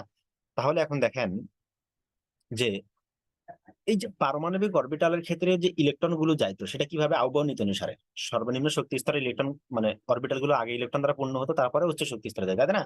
যেমন 1s, 2s, 2p, 3s, 3p, এভাবে এভাবে ইলেকট্রন গুলো চলে যেত। তো ঠিক একই ভাবে আণবিক অরবিটালের ক্ষেত্রে এখন নির্দিষ্ট কিছু অরবিটাল আছে। আমরা এর আগে বলছিলাম যে আণবিক অরবিটাল ক্ষেত্রে দুই ধরনের অরবিটাল, একটা হলো বন্ডিং অরবিটাল, যেটাকে আমরা এই যে বি দ্বারা প্রকাশ করতেছি, আর একটা হলো এন্টি বন্ডিং অরবিটাল। মনে রাখতে হবে প্রত্যেক পারমাণবিক অরবিটালে, ধরেন 1s, এই 1s এর আসলে দুটি অরবিটাল থাকবে, আণবিক অরবিটাল। 1s পারমাণবিক অরবিটালের দুটি আণবিক অরবিটাল থাকবে, মনে রাখবেন। 1s পারমাণবিক অরবিটালের দুটি আণবিক অরবিটাল কি কি? একটা হলো সিগমা 1s বন্ডিং অরবিটাল, আর একটা হলো sigma 1s anti bonding orbital. মনে রাখতে হবে প্রত্যেক পারমাণবিক অরবিটালের দুটি আণবিক অরবিটাল, একটা হলো বন্ডিং অরবিটাল, একটা হলো অ্যান্টি বন্ডিং অরবিটাল। তাহলে এখন দেখেন কোথাও দেখবেন যে সিগমা বন্ধন, কোথায় আবার পাই। তাহলে কোথায় ঘটে? আমরা জানি যে এস অরবিটাল আছে, সমস্ত এস অরবিটাল আসলে কি ধরনের বন্ধন ঘটে? সিগমা বন্ধন অবশ্যই, তাই না? তো দেখেন পাই বন্ধন কোথায় ঘটে? পাই বন্ধন কেবল ঘটে আসলে পি অরবিটালের ক্ষেত্রে। পাই বন্ধন কোথায় ঘটে? পি অরবিটালের ক্ষেত্রে। তাহলে যদি আমি একটু আপনাকে দেখাই যে ধরেন 2s মানে 2 নম্বর শক্তি স্তর, তাহলে 2p এক্স হতে পারে, 2p ওয়াই হতে পারে, 2p জেড হতে পারে, তাই না? তাহলে এখন যদি এইরকম কোন অণু বন্ধন গঠন করে, তাহলে কি ধরনের বন্ধন গঠন করবে? প্রথমে এই 2s তো অবশ্যই 100% সিগমা বন্ধন।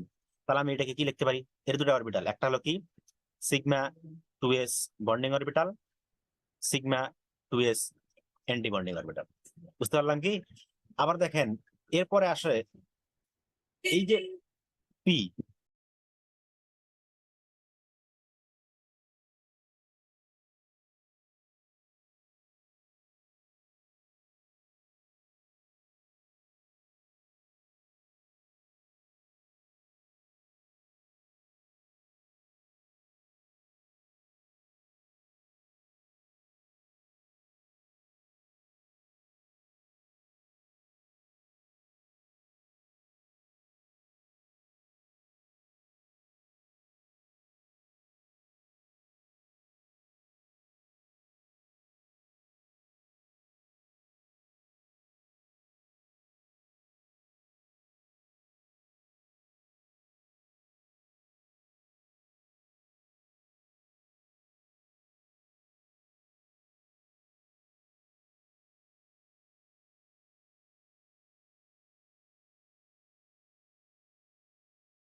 Two P bonding orbital, sigma 2p anti bonding orbital. তারপরে কি হতে পারে? Pi 2p bonding orbital, pi 2p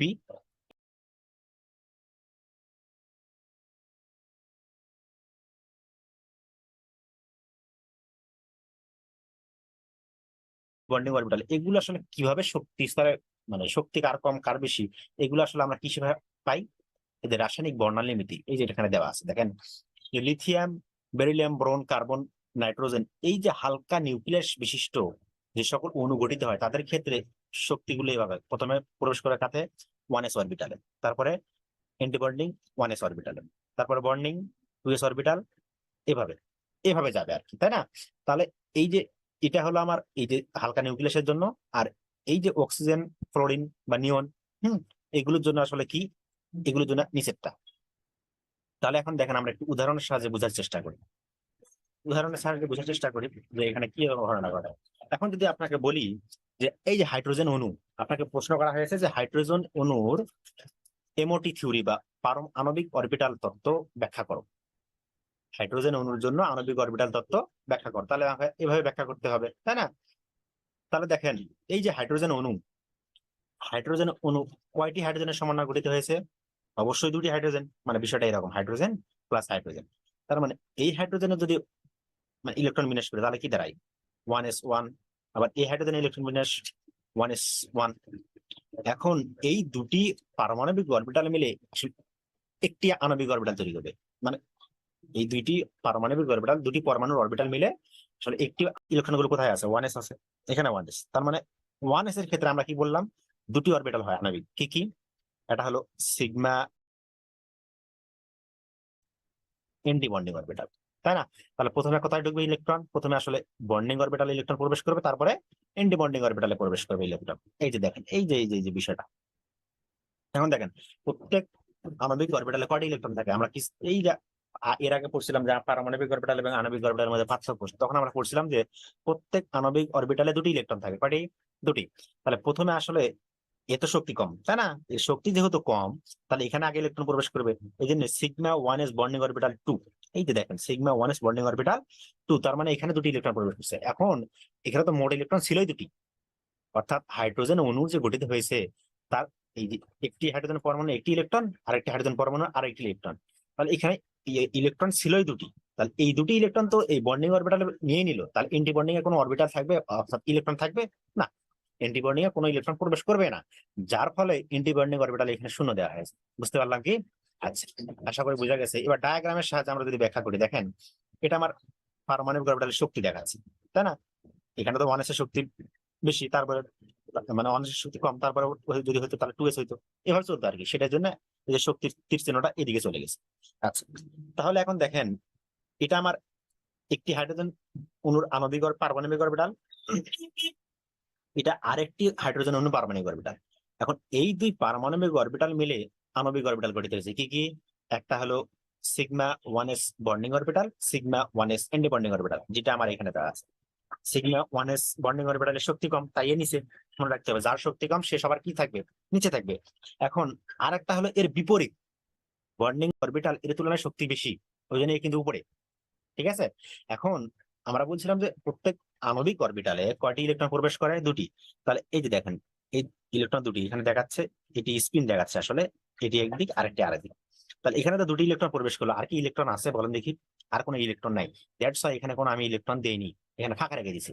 তাহলে এখান থেকে আমরা বুঝলাম, যদি আমরা কোশ্চেন দুইটি, নাম্বার অফ এ কত বলেন দেখি? আছে?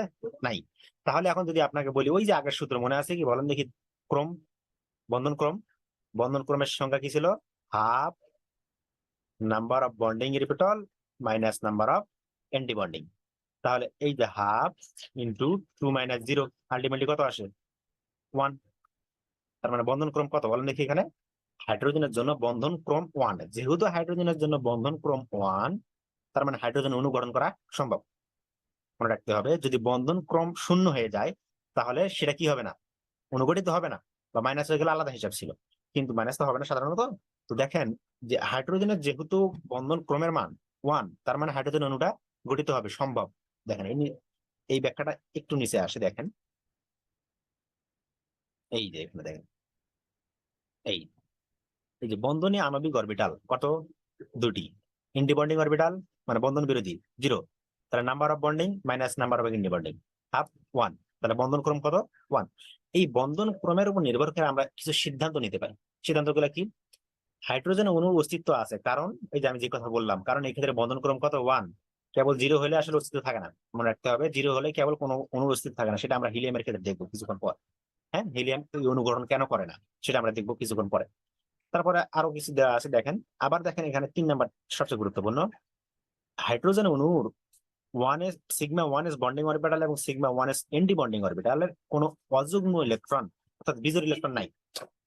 বিজোড় ইলেকট্রন যেহেতু নাই, সেহেতু এরা ডায়াচম্বকীয়। মনে রাখতে হবে, যদি বিজোড় ইলেকট্রন থাকতো তাহলে এটা কি হইতো?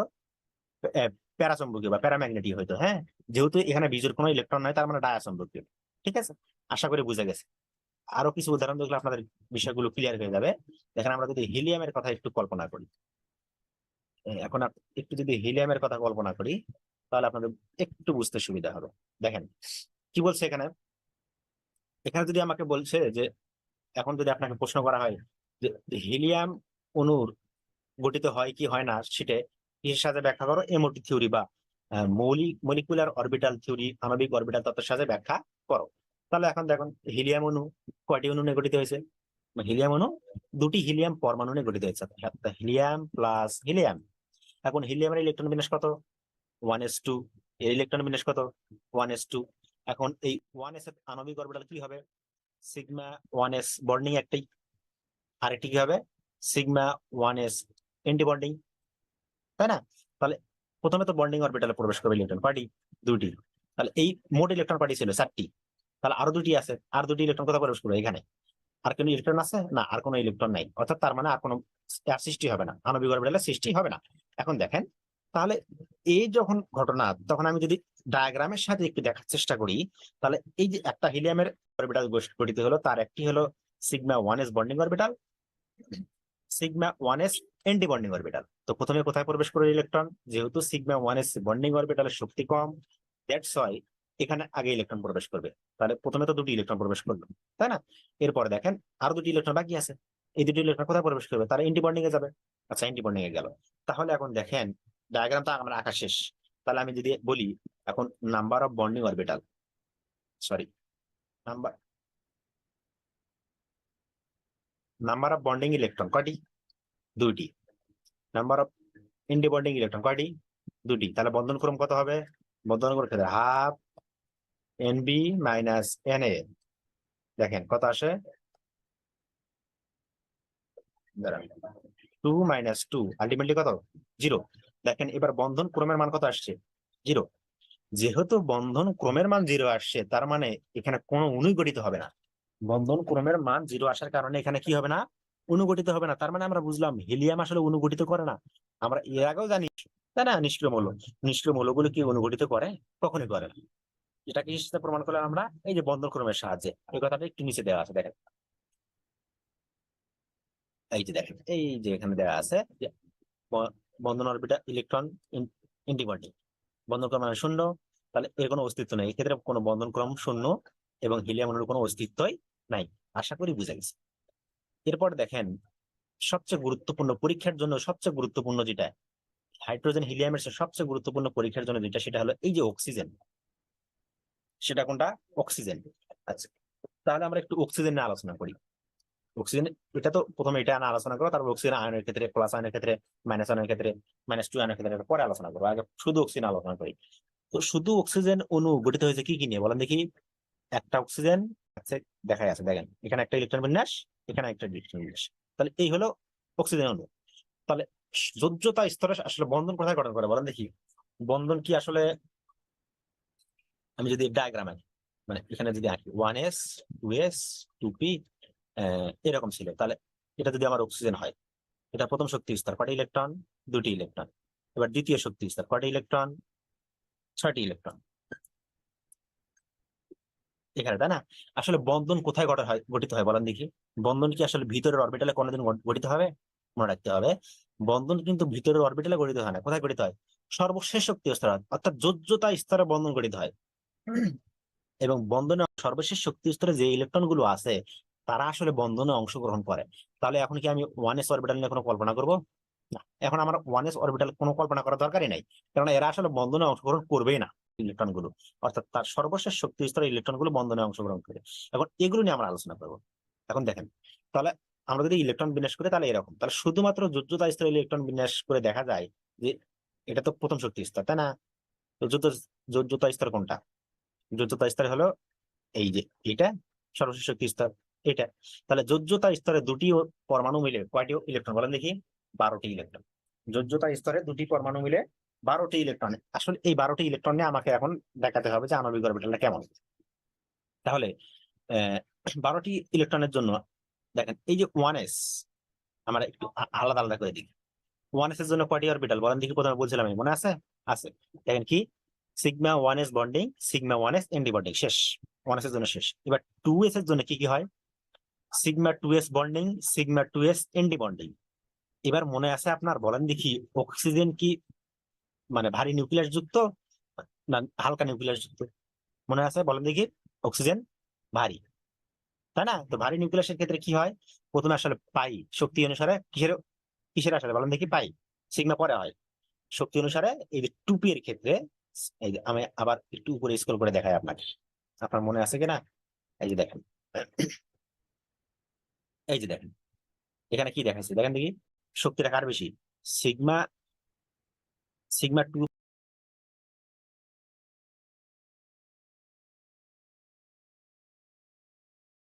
অরবিটাল দুটার শক্তি বেশি। এটা কিন্তু আগে হবে, ভুলেও কখনো কি দিবেন না, ভুলেও আসলে কখনো এই যে সিগমা 2s 2p আগে দিয়ে রাখে দিবেন না। সিগমা 2p দিলে আসলে ঝামেলা হয়ে যাবে। সিগমা 2pর মান পরে, আগে পাই 2p এর মান বেশি। হুম।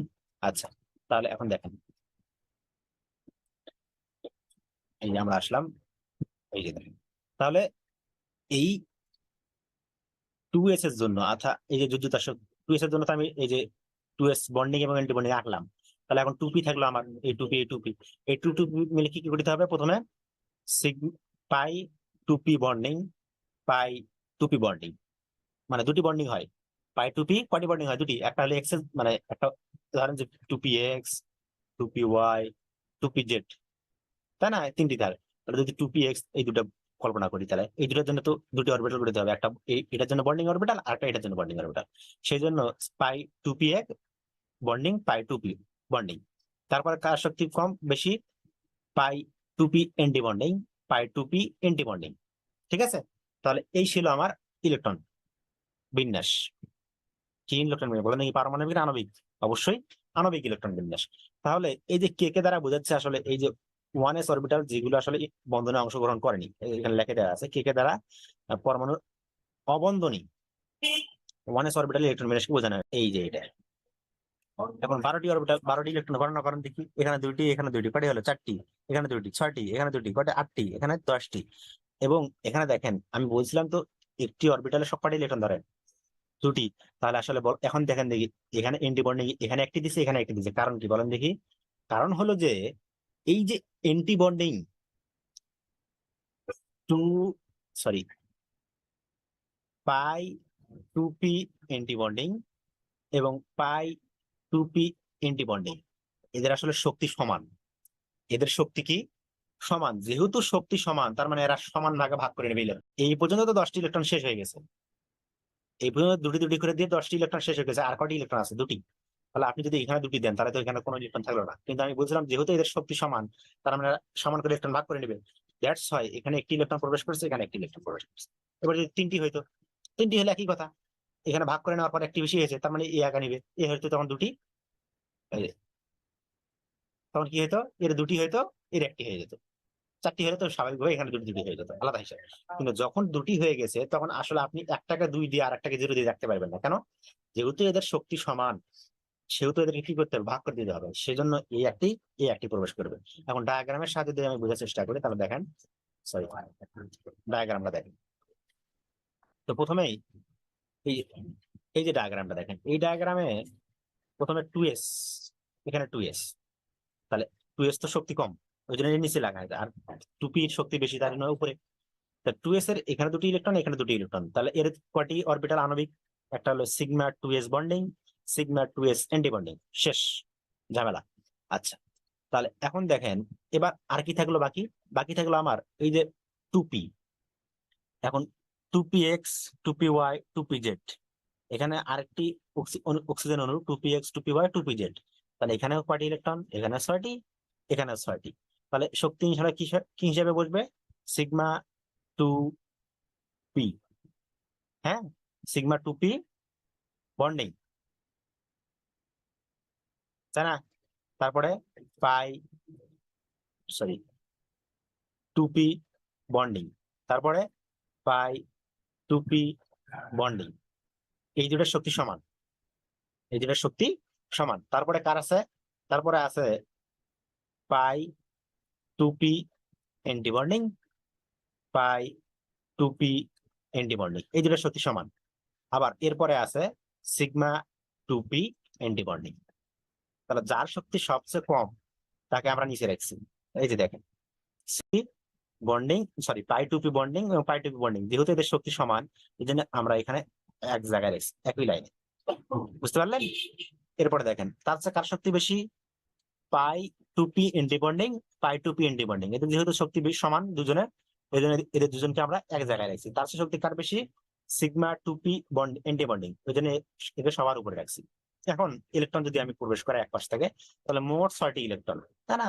সরি, এখানে 6টি, এখানে 6টি, মানে মোট 12টি ইলেকট্রন। এখানে দুটি দিলাম, তারপরে এদের তো বন্ডিং সমান, এখানে দুটি দুটি, কটি হলো? 2 আর 4, 6টি তো হয়ে গেল। আর কটি আছে? সরি, এখানে তো 6টি না, এখানে আসলে 4টি, এখানে 4টি, আসলে মোট 8টি। এই দুটা মিলে টুপি বন্ড এন্টি বন্ডিং এবং টুপি এন্টি বন্ডিং, এদের শক্তি যেহেতু সমান, দ্যাটস ওয়াই এখানে একটি, এখানে একটি প্রবেশ করছে। আর কোনো ইলেকট্রন আছে? আর কোনো ইলেকট্রন নেই, দ্যাটস ওয়াই এখানে কোনো ইলেকট্রন বসেনি। মানে ঠিক আছে। আচ্ছা, তাহলে এখন দেখেন, এই যে দেখেন এই জায়গাটা, আণবিক বন্ধনী অরবিটালের সংখ্যা কয়টা? 8টা। আর বন্ধন বিরোধী ইলেকট্রন সংখ্যা 4টা। এসে দেখেন, এই যে আমি এখানে দেখাই, বন্ধন অরবিটাল এখানে দুটা, এখানে দুইটা, 4টা, এখানে 4টা। অ্যান্টি বন্ডিং কয়টা? এখানে দুইটা, এখানে দুইটা, কয়টা? চারটা। নাম্বার অফ এন্ডি বন্ডিং কয়টা? চারটা। তাহলে বন্ধন ক্রম কত আসবে? Number of bonding minus number of anti bonding into half. তাহলে half into 8 minus 4 is equal to half গুণন 4 2। বন্ধন ক্রমের মান কত? বন্ধন ক্রমের মান 2। তার মানে অণু কি গঠিত হবে? 100% গঠিত হবে। যেহেতু বন্ধন ক্রমের মান 2 আসছে, 0 আসেনি, তার মানে অণু 100% গঠিত হবে।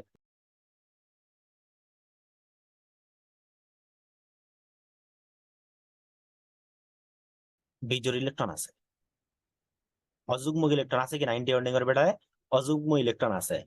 এর আগে যেগুলো দেখলাম আমরা, সেখানে কিন্তু এন্টি বন্ডিং অরবিটালে অযুগ্ম ইলেকট্রন ছিল না। যেহেতু অযুগ্ম ইলেকট্রন ছিল না, অর্থাৎ বিজোড় ইলেকট্রন ছিল না, তখন আমরা সেটাকে কি বলছি? ডায়াম্যাগনেটিক। এবার কিন্তু অযুগ্ম ইলেকট্রন আছে, মানে বিজোড় ইলেকট্রন আছে, তাহলে এটাকে আমি কি বলবো বলেন দেখি? প্যারাম্যাগনেটিক। দেখেন এই যে ব্যাখ্যাটা এখানে দেওয়া আছে, এই যে এখানে খুব সুন্দর করে বলে দেওয়া আছে, এই যে বন্ডিং বন্ধন ক্রম বন্ধন ক্রম কত? 2। তাহলে অণুর অস্তিত্ব আছে কারণ এর বন্ধন ক্রম কত? 2। এবং অণুতে একটি দ্বিবন্ধন আছে। কেন, কিভাবে বুঝলাম দ্বিবন্ধন আছে? এই যে পাই পাই 2p যেহেতু আছে, ওই জন্য দ্বিবন্ধন আছে। এবং দেখেন